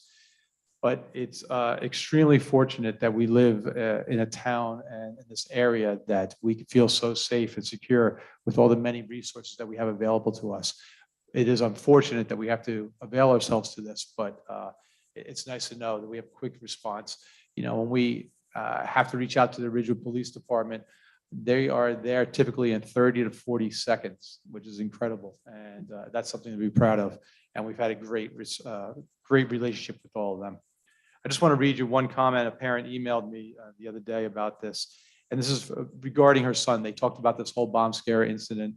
And she just wrote back, just thanking a lot of people. But she said, the teachers, the staff, and all the emergency services were on site and in complete control. This is according to her freshman son. What he said was, I was watching the adults. They were calm, they were reassuring. He specifically said that he was calm and felt that all was eventually going to be okay because of the teachers' body language, their words, their kindness, and their professionalism. And that just goes a long way. And it's just nice to know that, this young man was reassured during that whole thing, despite how scary it was for the initial few minutes. So that's my report. So.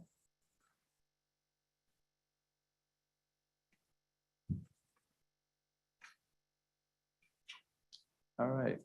So we're going to go on to the consent items. I'm going to present for consideration A, attendance at conferences. I move A. I second. Ms. Brogan, Yes. Mr. Mahmood, Yes. Mr. Donnie, Yes. Mr. Lumbo, Yes. Ms. Clark. Yes. I present for consideration B, administration. I move B. I second. Ms. Brogan, Yes. Mr. Mahmood, Yes. Mr. Donnie, Yes. Mr. Lumbo, Yes. Ms. Clark. Yes. I present C, curriculum instruction for consideration. I move C.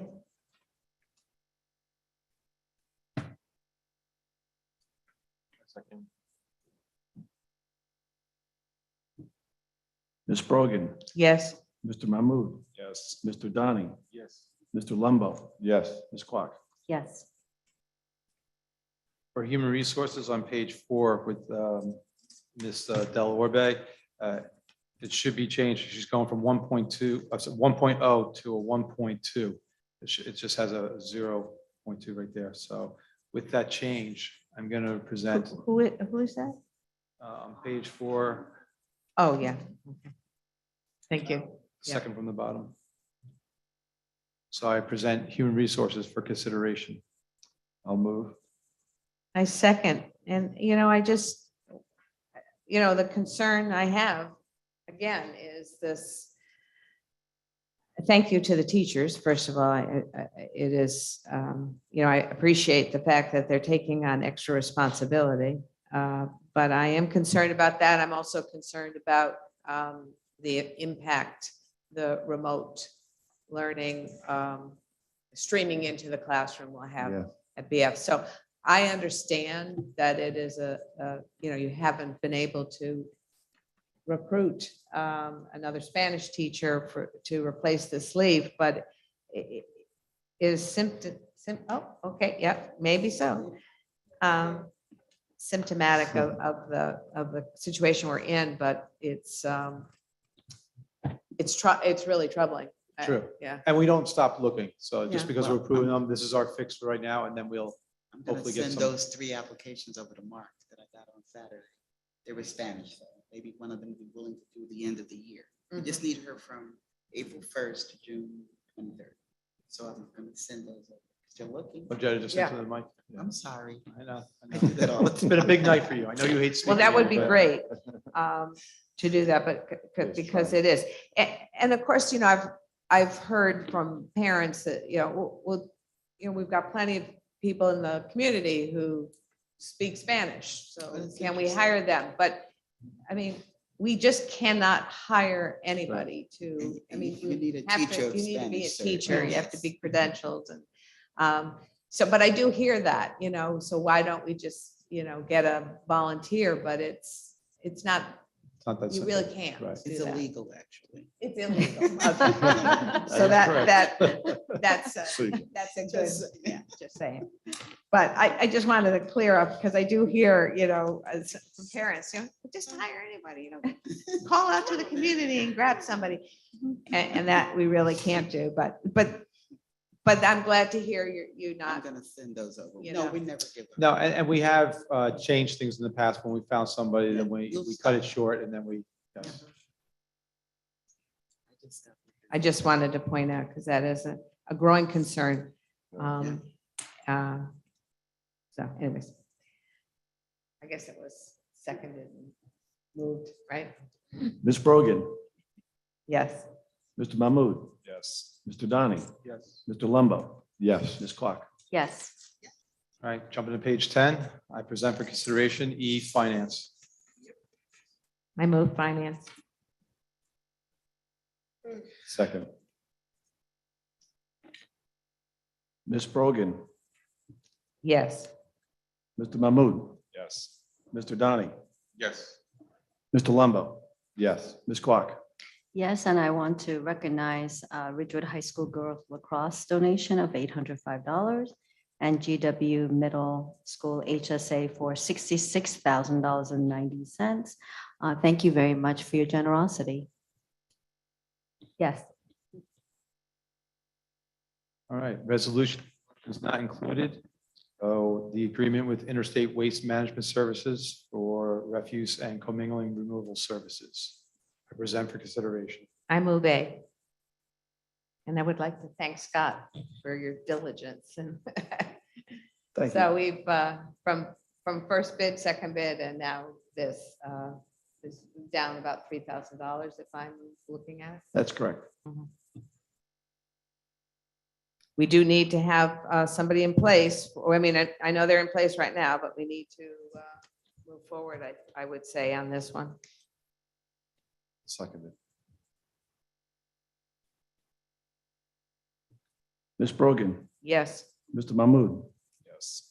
Mr. Donnie, No. Mr. Lumbo, Yes. Ms. Quack.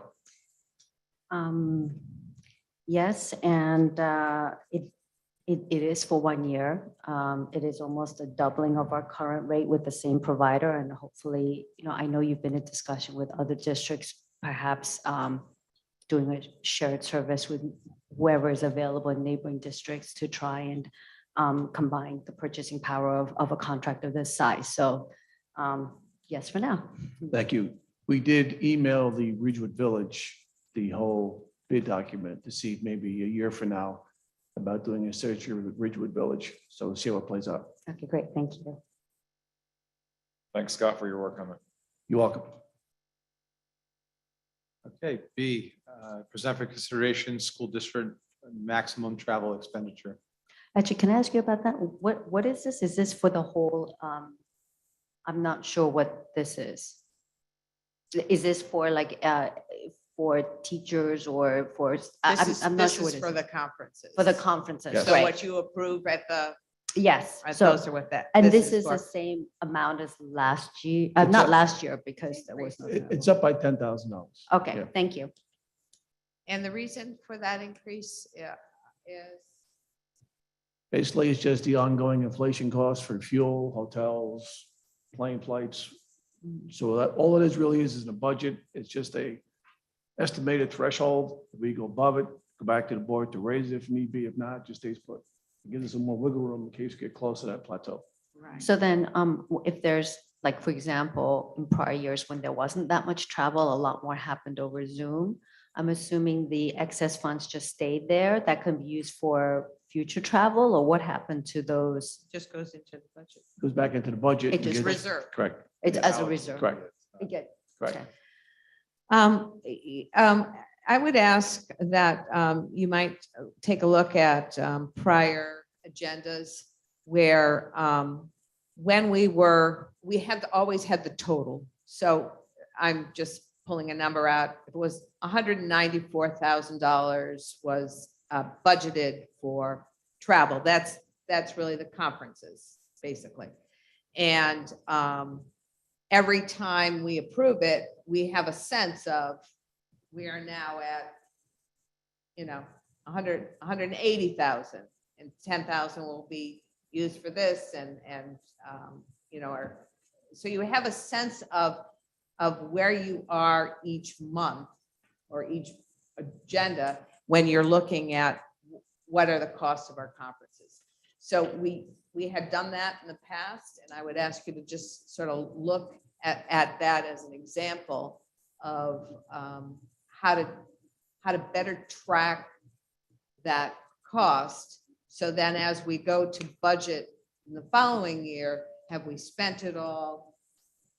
Are we too high, too low, whatever? Okay. That'd be great. Thank you. You're welcome, no problem. So I move B. Second. Ms. Brogan, Yes. Mr. Mahmood, Yes. Mr. Donnie, Yes. Mr. Lumbo, Yes. Ms. Quack. Yes. I want to introduce a new motion. We approved the preliminary budget on March 7th. And if you recall, we had to do a corrective action plan within a 30-day timeframe. So this is the opportunity to do so.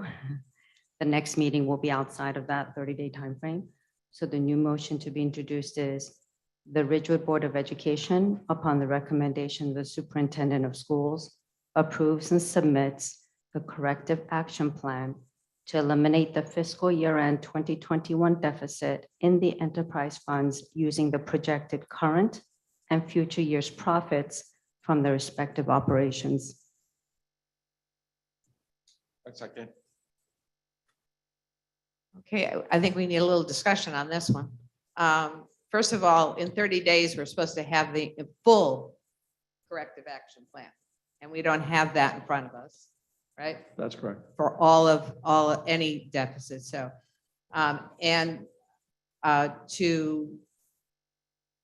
to say we're going to not clear the deficit for both food and infant toddler is an issue for me. So we can clear that.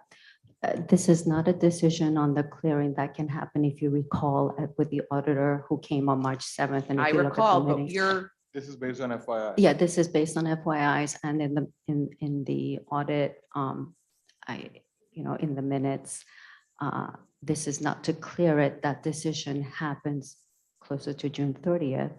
This is simply saying that for the deficits, we will, and it's actually already in the footnotes, it's saying that we will try and eliminate the deficit. And then if it doesn't happen by June 30th, because we don't know the actual current profits, then you would do all the options that were discussed. This is not No. shutting down your program. No, Yeah. this is No. absolutely not to shut down. It's simply saying that whatever That's profits how we I have, understand the FYI. We have to see the whole corrective active plan. but the deadline is today, and these It are two is. deficits. So I think that for It's 28 now, days right now. for So, right now, 2 we can days. submit this one, which will be an audit recommendation unless we submit something today. The other ones were in lower categories. So we can submit this one right now. The other ones were basically that we should be doing something every month. We should be doing counting petty cash timely, those type of things. Those are more administrative. Those are action items. Those are not a board decision. This is not a, yeah, Yeah, this the was board a, doesn't have to opine on the other corrective action plan. Those are administrative. No, you have to, You have to- you have to go one by one by one and have a corrective action plan for every one of the audit But it's not on- recommendations. We don't have it on the agenda.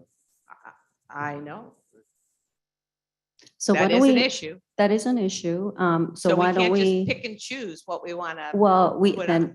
we can put this one, A, and then we can do B, where we can also say the same language, not associated with the enterprise fund, and say another motion, the Ridgewood Board of Education, upon the recommendation of the superintendent of schools, approves and submits a corrective action plan to address all the findings of fact from the audit report of fiscal year You have to have it 2021.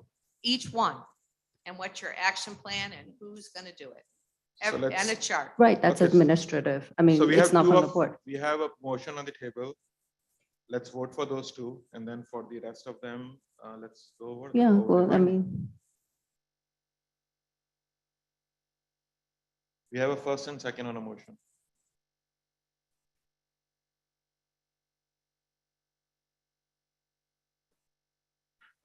No, Mr. Mahmood, Because I'm concerned about a 30-day period, I'll vote yes.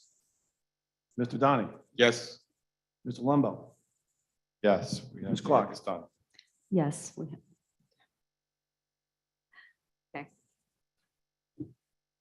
Do we want to do the second motion for the rest? of them? Yes, another motion, the Ridgewood Board of Education, upon the recommendation of the superintendent of schools, approves and submits a corrective action plan addressing the audit finding reports dated fiscal year end 2021.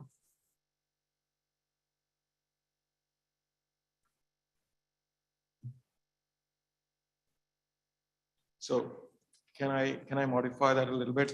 That approves the action plan as Specified in as the, specified by the superintendent, auditor, by the auditor. audit report, by the audit report Or for fiscal year end 21, as suggested by the auditor, recommended by the auditor.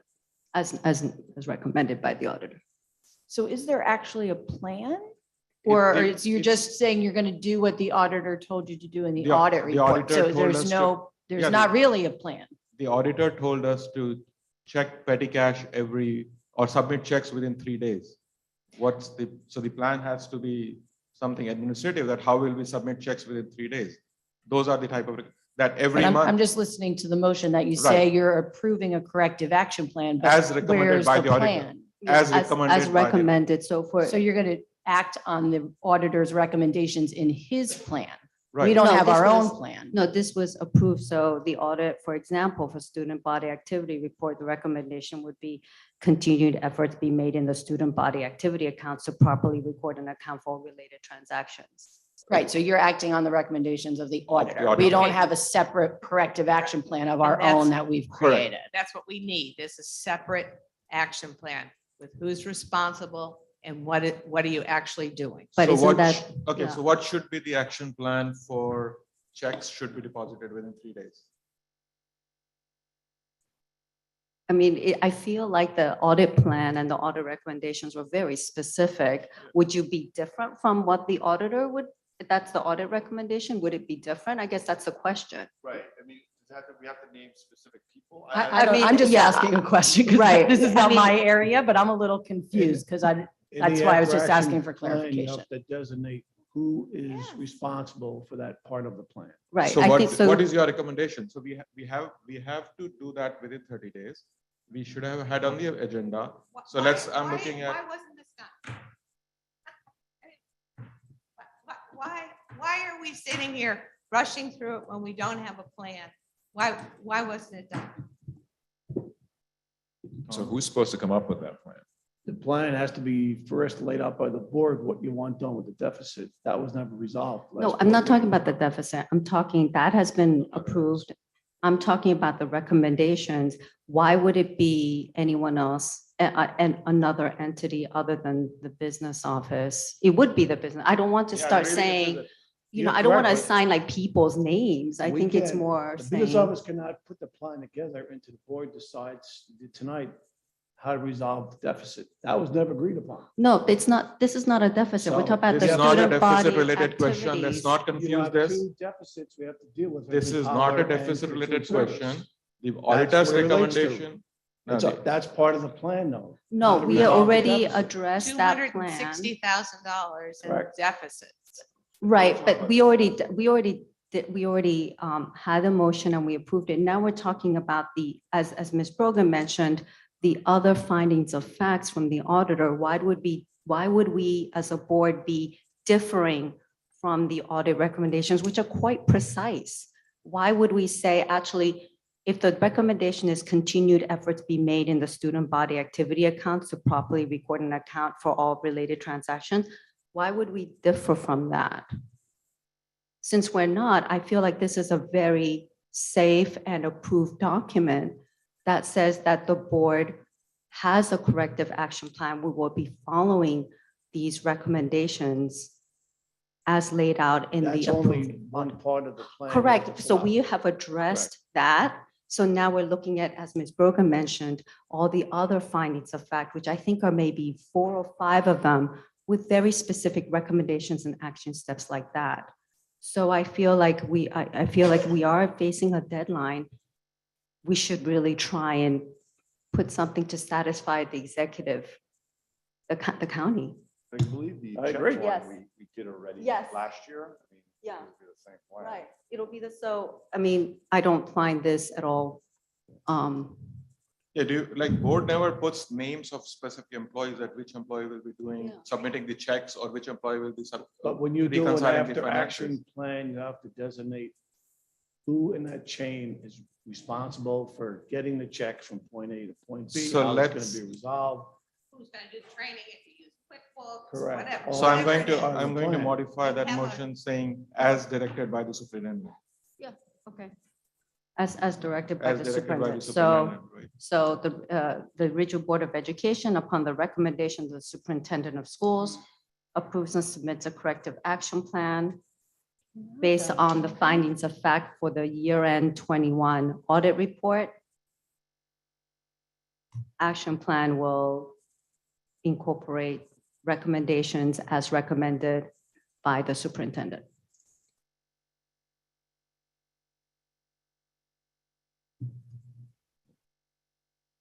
A second. Ms. Brogan, No. Mr. Mahmood, Yes. Mr. Donnie, Yes. Mr. Lumbo, Yes. Ms. Clark. Yes.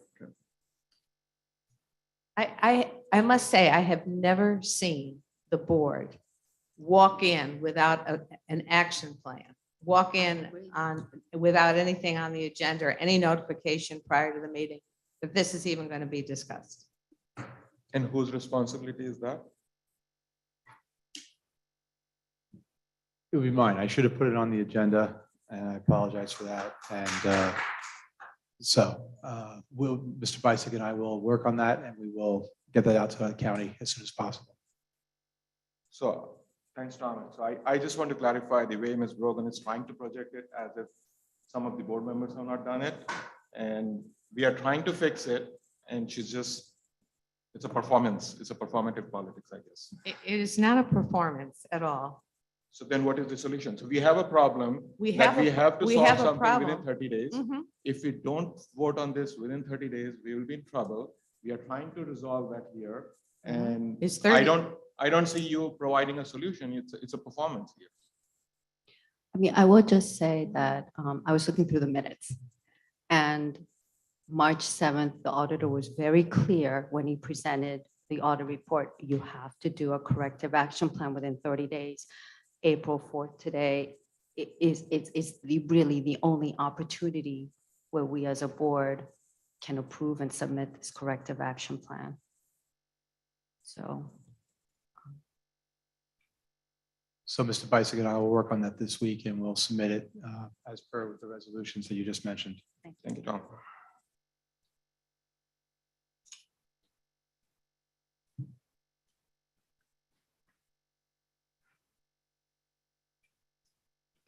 We're doing approval of bills. Ms. Brogan, Yes, I move approval of bills. a second. Ms. Brogan, Yes. Mr. Mahmood, Yes. Mr. Donnie, Yes. Mr. Lumbo. Where'd he go? He just stepped up for a Okay. second. Ms. Clark. Yes, He's here. He's coming. he's coming right back. We need your vote on approval of bills. Are you ready to vote on bills?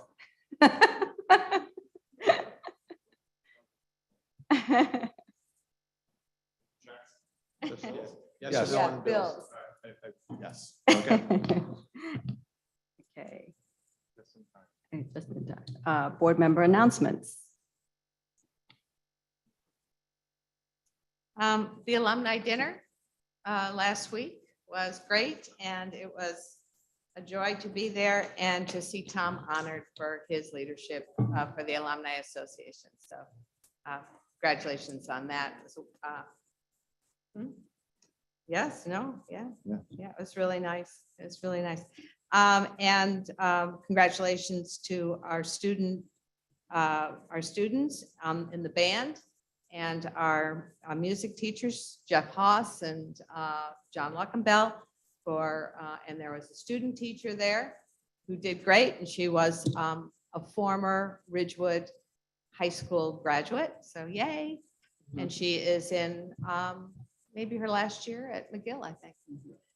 So congratulations. It was really a wonderful, wonderful concert. The village, and we've been working on this for a little while with bike skill courses. So please, if you would look at your flyers going home on Saturday, May 14th, 2022. Rain date is May 22nd. is Learn to Ride. Session 1 is ages 5 and above for at 10 o'clock in the morning on that Saturday. Learn to Ride Session 2 for, again, ages 5 and over, 11:30 that starts, and Safe Bike Skills course for our 3rd and to 11th graders in the afternoon at 1:15. There is a cost to that to register, and of course, students have to wear, or children have to wear helmets and of course, bring a bike, very important. Wear reflective clothing, sneakers, and they'll do all kinds of bike safety. So I think it's a great opportunity. It is through Parks and Recs and Easy Ride, and we've partnered with them in the past to do that. Actually, Sheila, thank you for bringing that up. That was a joint thing between the police department and the Parks and Recreation that we started last year. So thank you for, I was bringing that up. So yes, I started that last year. Thank you.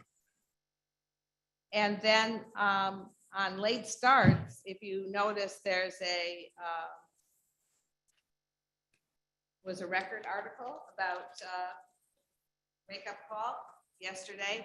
And also there's been a lot of discussion about daylight savings time and whether it should stay and what impact. And here's an opinion piece from the Washington Post. So just thought you'd.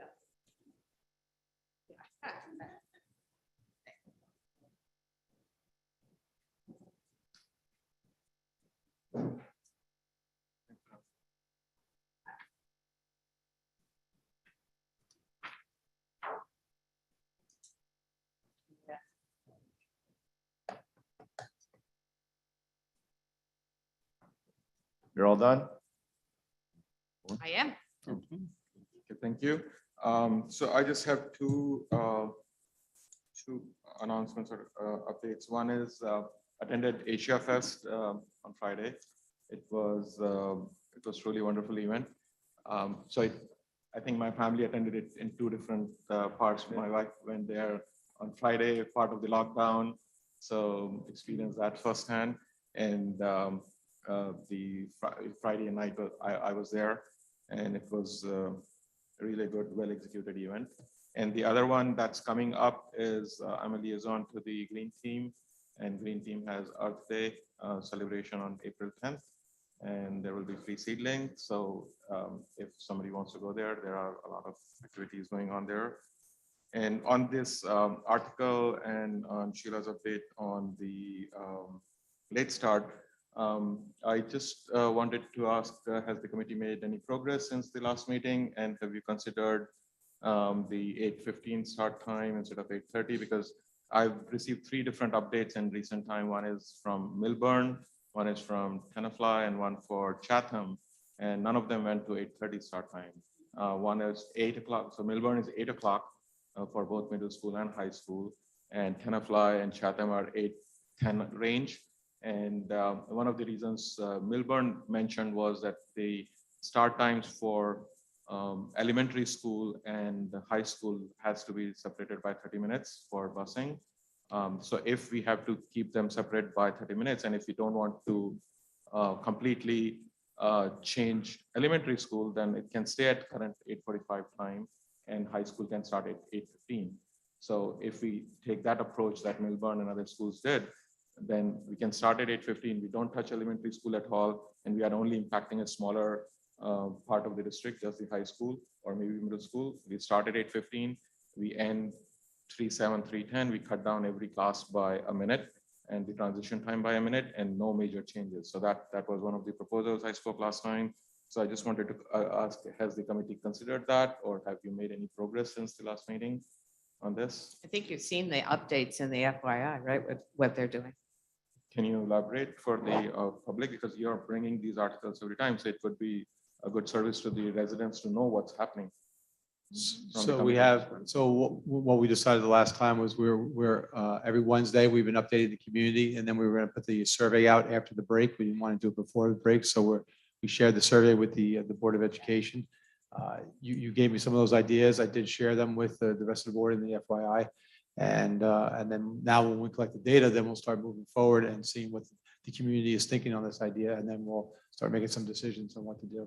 I think my one question that is not answered, which I'm trying to raise for last couple of meetings is, are we open to 8:15 idea with no change in the structure of the classes? 8:15 with no changes in the classes In at the all. structure, in the structure means we are not changing dramatic changes from going the current structure to 90-minute classes or something drastically like. Right, so if cutting you, out if each you, class if you by went to a minute. 8:15, right, then the school day would end around 3:20.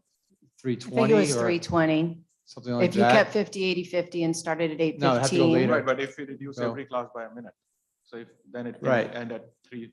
Well, I think that's where we're asking, right? We were told to Right. ask for the feedback before we make the decision. So I But- think we did add a question in there, as you saw, about the reduction in instructional time, and we'd like to put that in front of the stakeholders. And when we get that data, that will help inform the decision.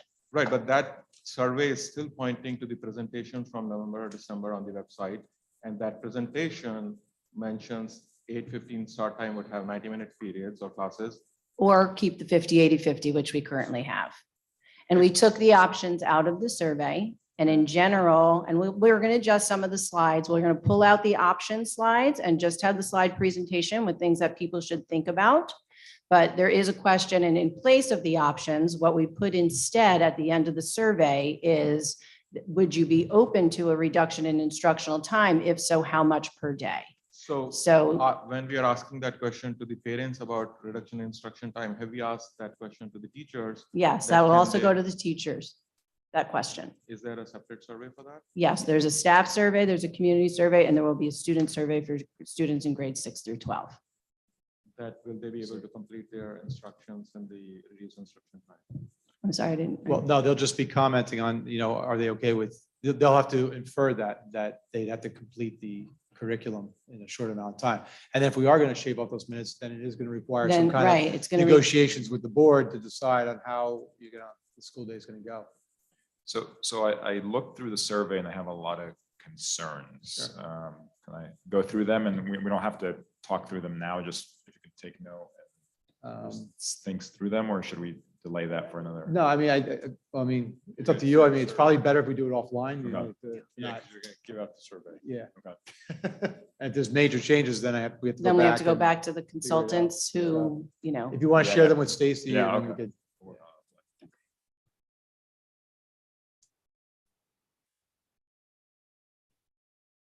And once the survey is sent out, how quickly could the feedback be kind of, We leave it out for 2 weeks. Yep. And then, so 2 weeks after that, then they have to analyze that. That's going to take them at least a week, maybe 2. And then they're going Okay. to come out and then they'll present to the board, great, So we have to figure that all out. great. Thank you. We are having Dr. Troxel in. Are you getting?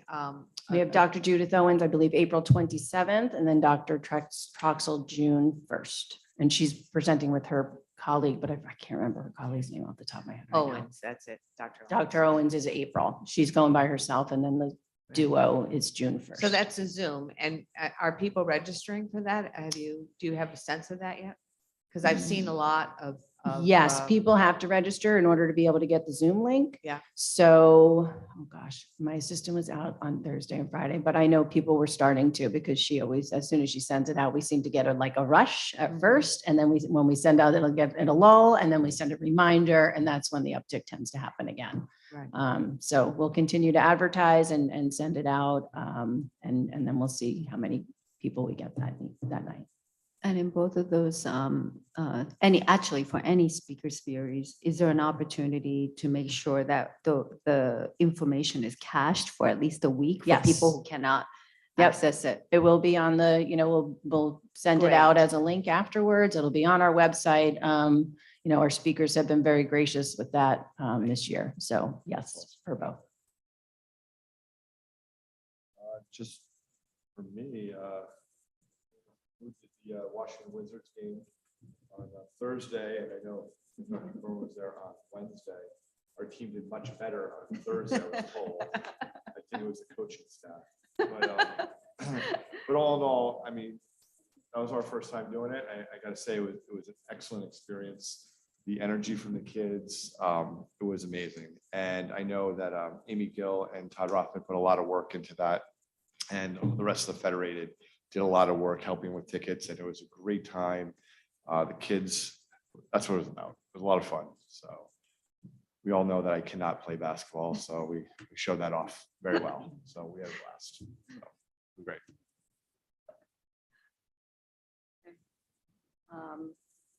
Board committee reports. Okay, I have committee from the March 29th meeting of the Bergen County School Boards Association. I alluded to it before. I just want to give you some highlights.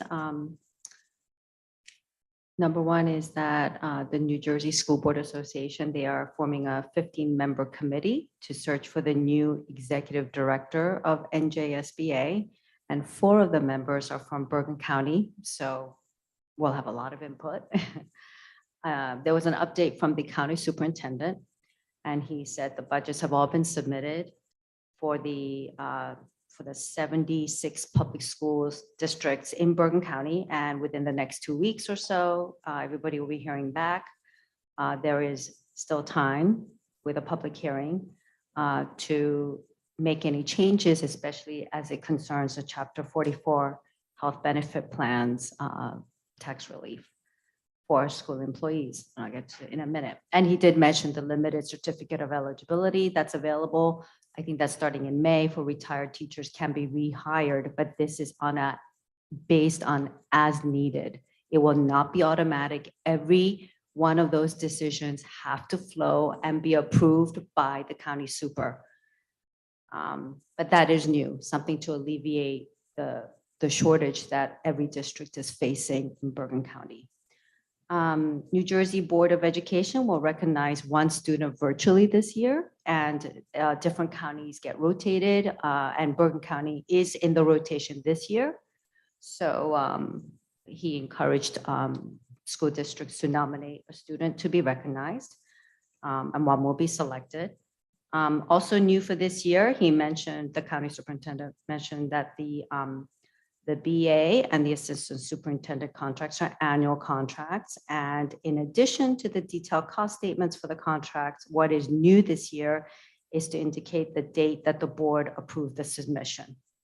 Then we also heard from Ms. Taylor, who is the Fort Lee Business Administrator, but he's also the Bergen County Head of New Jersey School Board Officials, the BA organization.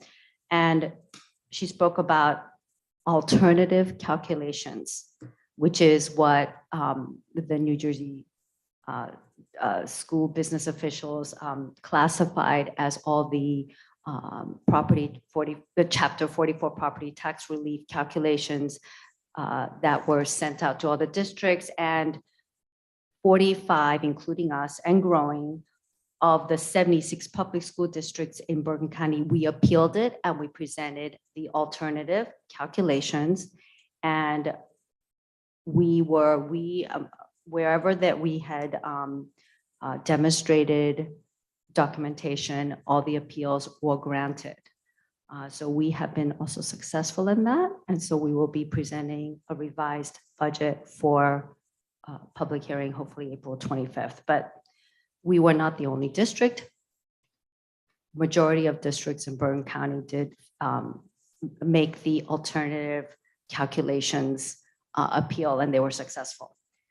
And for us, for districts, what is also new is that non-educational projects can now be reviewed at the local county level without going to Trenton for approval and project numbers. So this would include roof repairs and HVAC, and hopefully will streamline the process and expedite the process. And then the last discussion, like I mentioned, there was a lot of free-form and robust discussion on the shortage of aides and substitutes and the different tactics that districts are trying to increase the pool, as well as to fill their particular needs. There was no clear solution. And there was another discussion also on the districts. We've all gone to mask optional, but there was some discussion about requiring masks in nurses' offices. Districts did not see a bounce back in COVID cases. like us, but there was some discussion about maybe requiring that in the nurse's office, and, you know, people were just discussing what their policies were, district by district. That's it.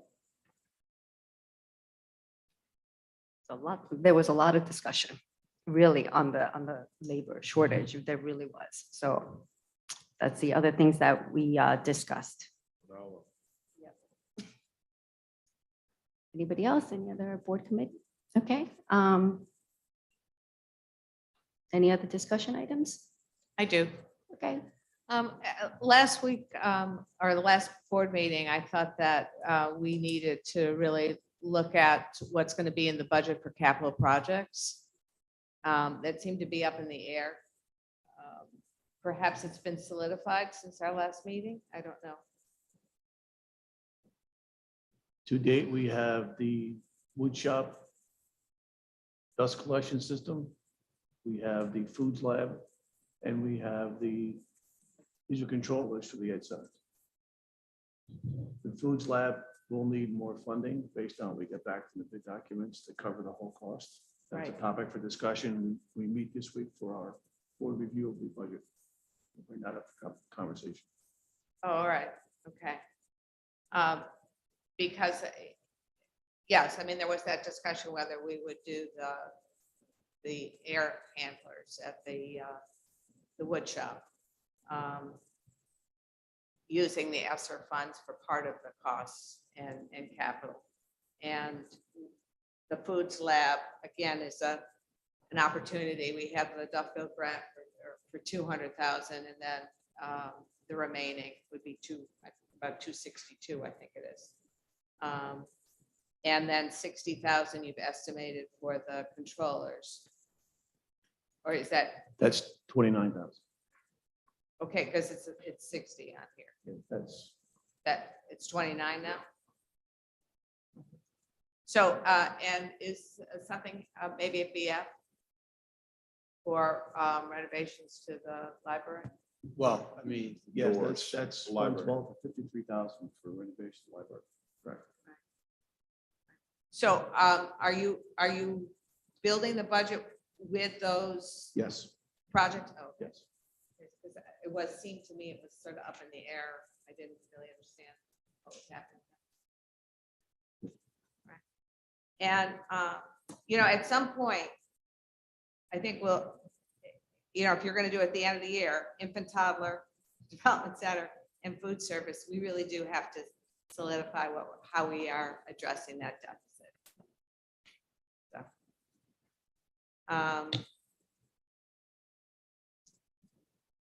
and then, you know, we really talked about the aid salary. So when we're meeting about the budget, we can look at what options we might have and what the cost might be. Yes.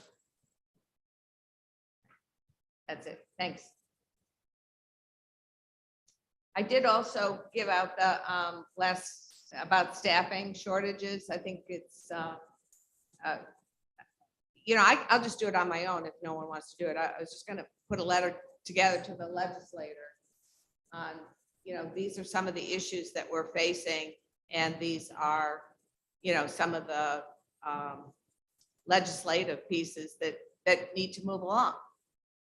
You know, residency requirements and looking at ed TPA, those kinds of things that I outlined. So from your outline, which ones will address the aid and substitute shortage? This is about staffing generally. Right, but again, so I just want to make sure that we are sending the clear signal to the residents who are listening to the meeting that we do not, as a district, you're talking about the state issues at the state level and state legislation. We have not identified these issues impacting the Ridgewood School District yet.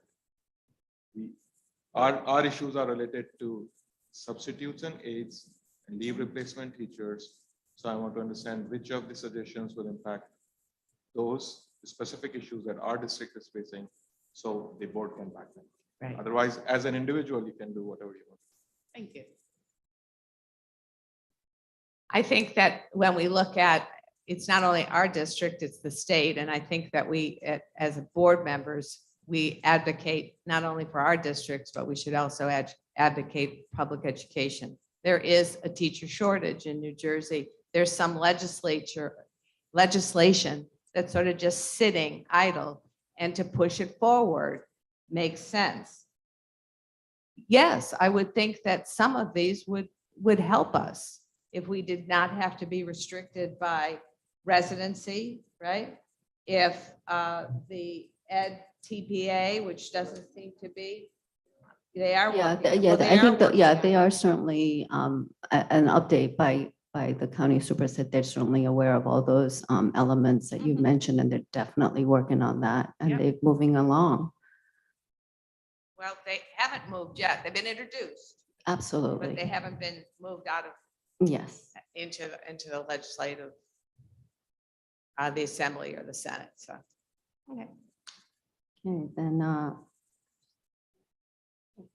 acceptance of minutes. I'd like to table March 1st executive session meeting minutes, the March 14th executive session minutes.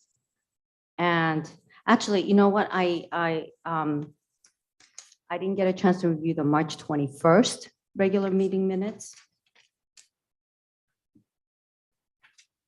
And I don't think I even got to the March 14th yet, actually, of the regular. So the ones that I wanted to approve to have the motion is the March 1st special public meeting, March 7th executive session, and March 7th regular public meeting.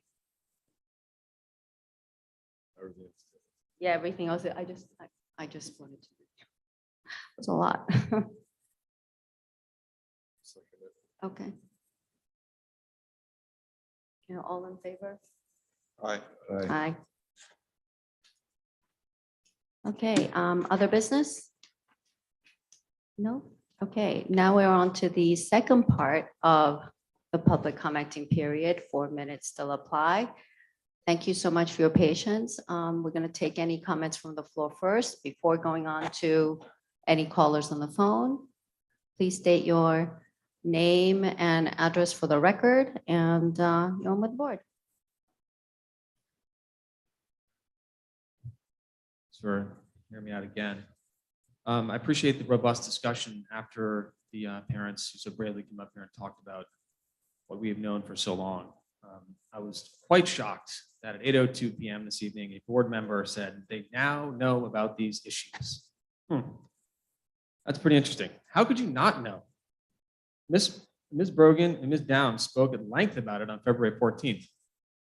On the 1st of March, Ms. Brogan brought it up again, and she was aided with data from Ms. Towns. Could you I'm sorry, address the board? I am addressing the board. No, I mean, without specifying Oh, I'm sorry. specific. I'm Yeah, we sorry. have to act as a board. You're right. I apologize. The people to my right, you can't Thank see on you. camera. I was just trying to specifically cite it since you haven't read the minutes and you tabled them. On 3/23, another board member spoke about it at length as well. Where have you been?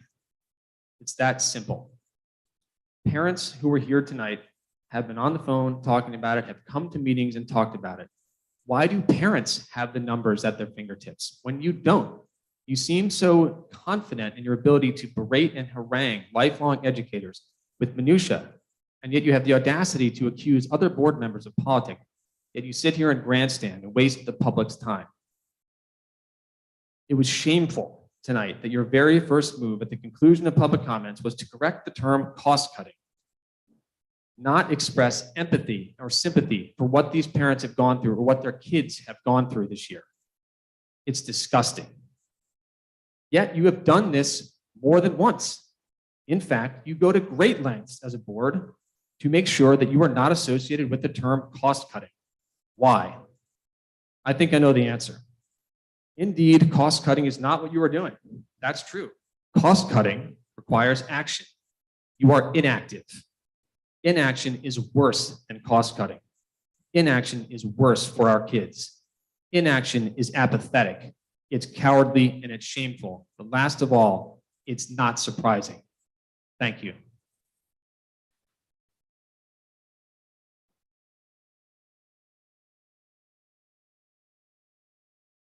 Peter Melton, 294 West End Avenue. Just wanted to address a few things that came up tonight and a few other things that were talked about in the galley. One is advocating the state, which was discussed tonight. We would think that that would only hopefully increase the pool that's discussed so many times. And we need to increase the pool. And how do we do that? And that might be a way that we do so. It was also mentioned tonight in regards to the Bergen County meeting, that it's difficult finding solutions. One of the things I've mentioned at other meetings is that so many things we're dealing with historical policies and the way we hire. Inflation this year is probably going to be 10%. Have we even increased by the 10% number? Yeah, that's a basic item. And so thinking about this environment, the Federal Reserve just came out talking about how tight the labor market is. Well, that it was 4 years ago, 3-4 years ago, it was different. We have to deal with this today to make sure our children are safe and are educated. And we have to start thinking out of the box and coming up with a task force, whoever can do that immediately. If it's the community, if it's the board, if it's the administration, whoever it is, why not? To try and come up with things now that are different, not just the past, but forward thinking. And why shouldn't we be leaders in this? And talking about the amount that people are getting paid. In all honesty, like you can go into a basic fast food restaurant and get paid more these days than what we're getting paid. It's just minimum wage is almost doubled. Have we doubled? Yeah, these are some basic economic items. There's supply, demand, there's inflation, wage pressures. That's just what we're in. And I understand you have a budget, but you're building the budget now for next year. And these things should be thought about. A couple other items. Something that was actually mentioned here is there's a fourth grade first grade teacher is apparently retiring. And so that's a way of kind of eliminating that group. So making sure that person is rehired. It's by not rehiring that person, that first grade goes away. That was what Jean told me. So. It was mentioned child study team today. The child study team does need resources. I mentioned in my previous is that a social worker was removed from my child. And that was what the school determined was necessary for my child, and he was removed from the school. And so they need people. It's not just substitutes, it's not just aides. It's child studies, it's social workers, it's all these other people. We talked about how many behavioral things tonight. There are other resources that are necessary outside of just those items as well. You should make sure that you're communicating to your teachers, that you support them, that you're there for them. We're going to have a changing superintendent. Whoever is going to be responsible for this, you need to go now because they're making decisions on where they might want to work next year. And the level of frustration and the demeanor change that has occurred this year has been demoralizing in schools. And maybe you guys haven't seen it, but we're seeing that in elementary school. Maybe it's not at the high school, but we're seeing this. And what if those permanent teachers start leaving and going to other schools? This is not about the minimum. This is about looking at the mission statement. This is about bringing in your community, about excellence, about supporting our children and their uniqueness. Let's work to do that. The last item that was mentioned last time, the crossing guard item. If you don't know, please let the town know that a lot of your staff is stepping in as crossing guards all the time. And if you're not aware of that, I'm making you aware of that to go talk to the schools because that is occurring. And I understand it's a town thing, but just this week I saw one of your staff members running outside to be a crossing guard. So please address that with the town. Sorry for taking all 4 minutes again. Thank you.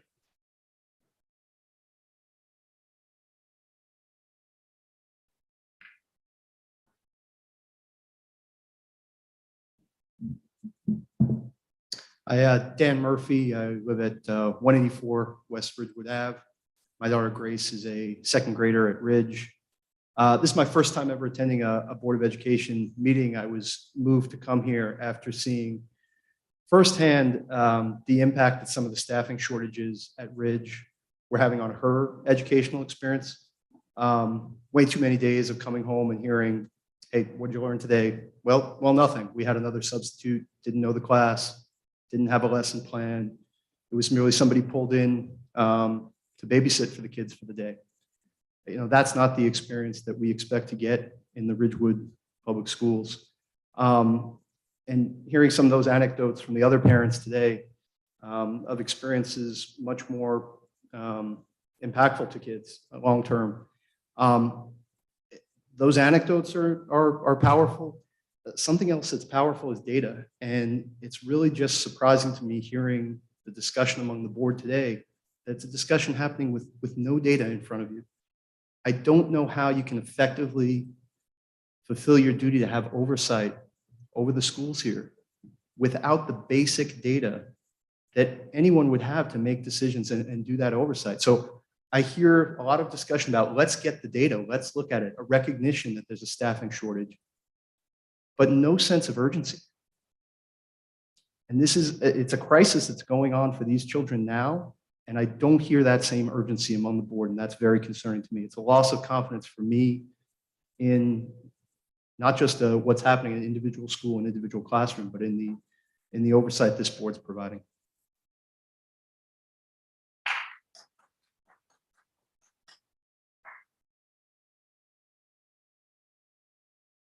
Okay, for those on the phone, if you would like to speak, please press *9 to raise your hand.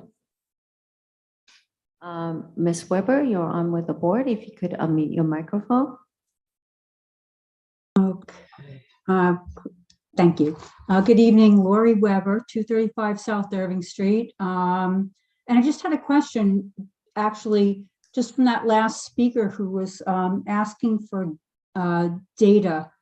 And I know you don't always answer questions, but I'm going to put one out there just in case. And I'm just wondering whose responsibility it is to provide that data for the board to consider. Just don't know, and I'm curious. That's all. Thank you, and good night.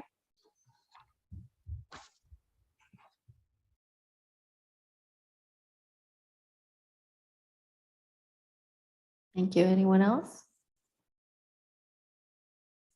Okay, with that, we're going to close the second part of the public comments. Thank you so much for staying and listening, and we hear you. Thank you for your participation. I mean, we did ask for a lot of data today, so we're going through it. We got some last time, and we're just continuously trying to make sure we have the right set to make decisions from. So, okay, there will be no executive session today. With that,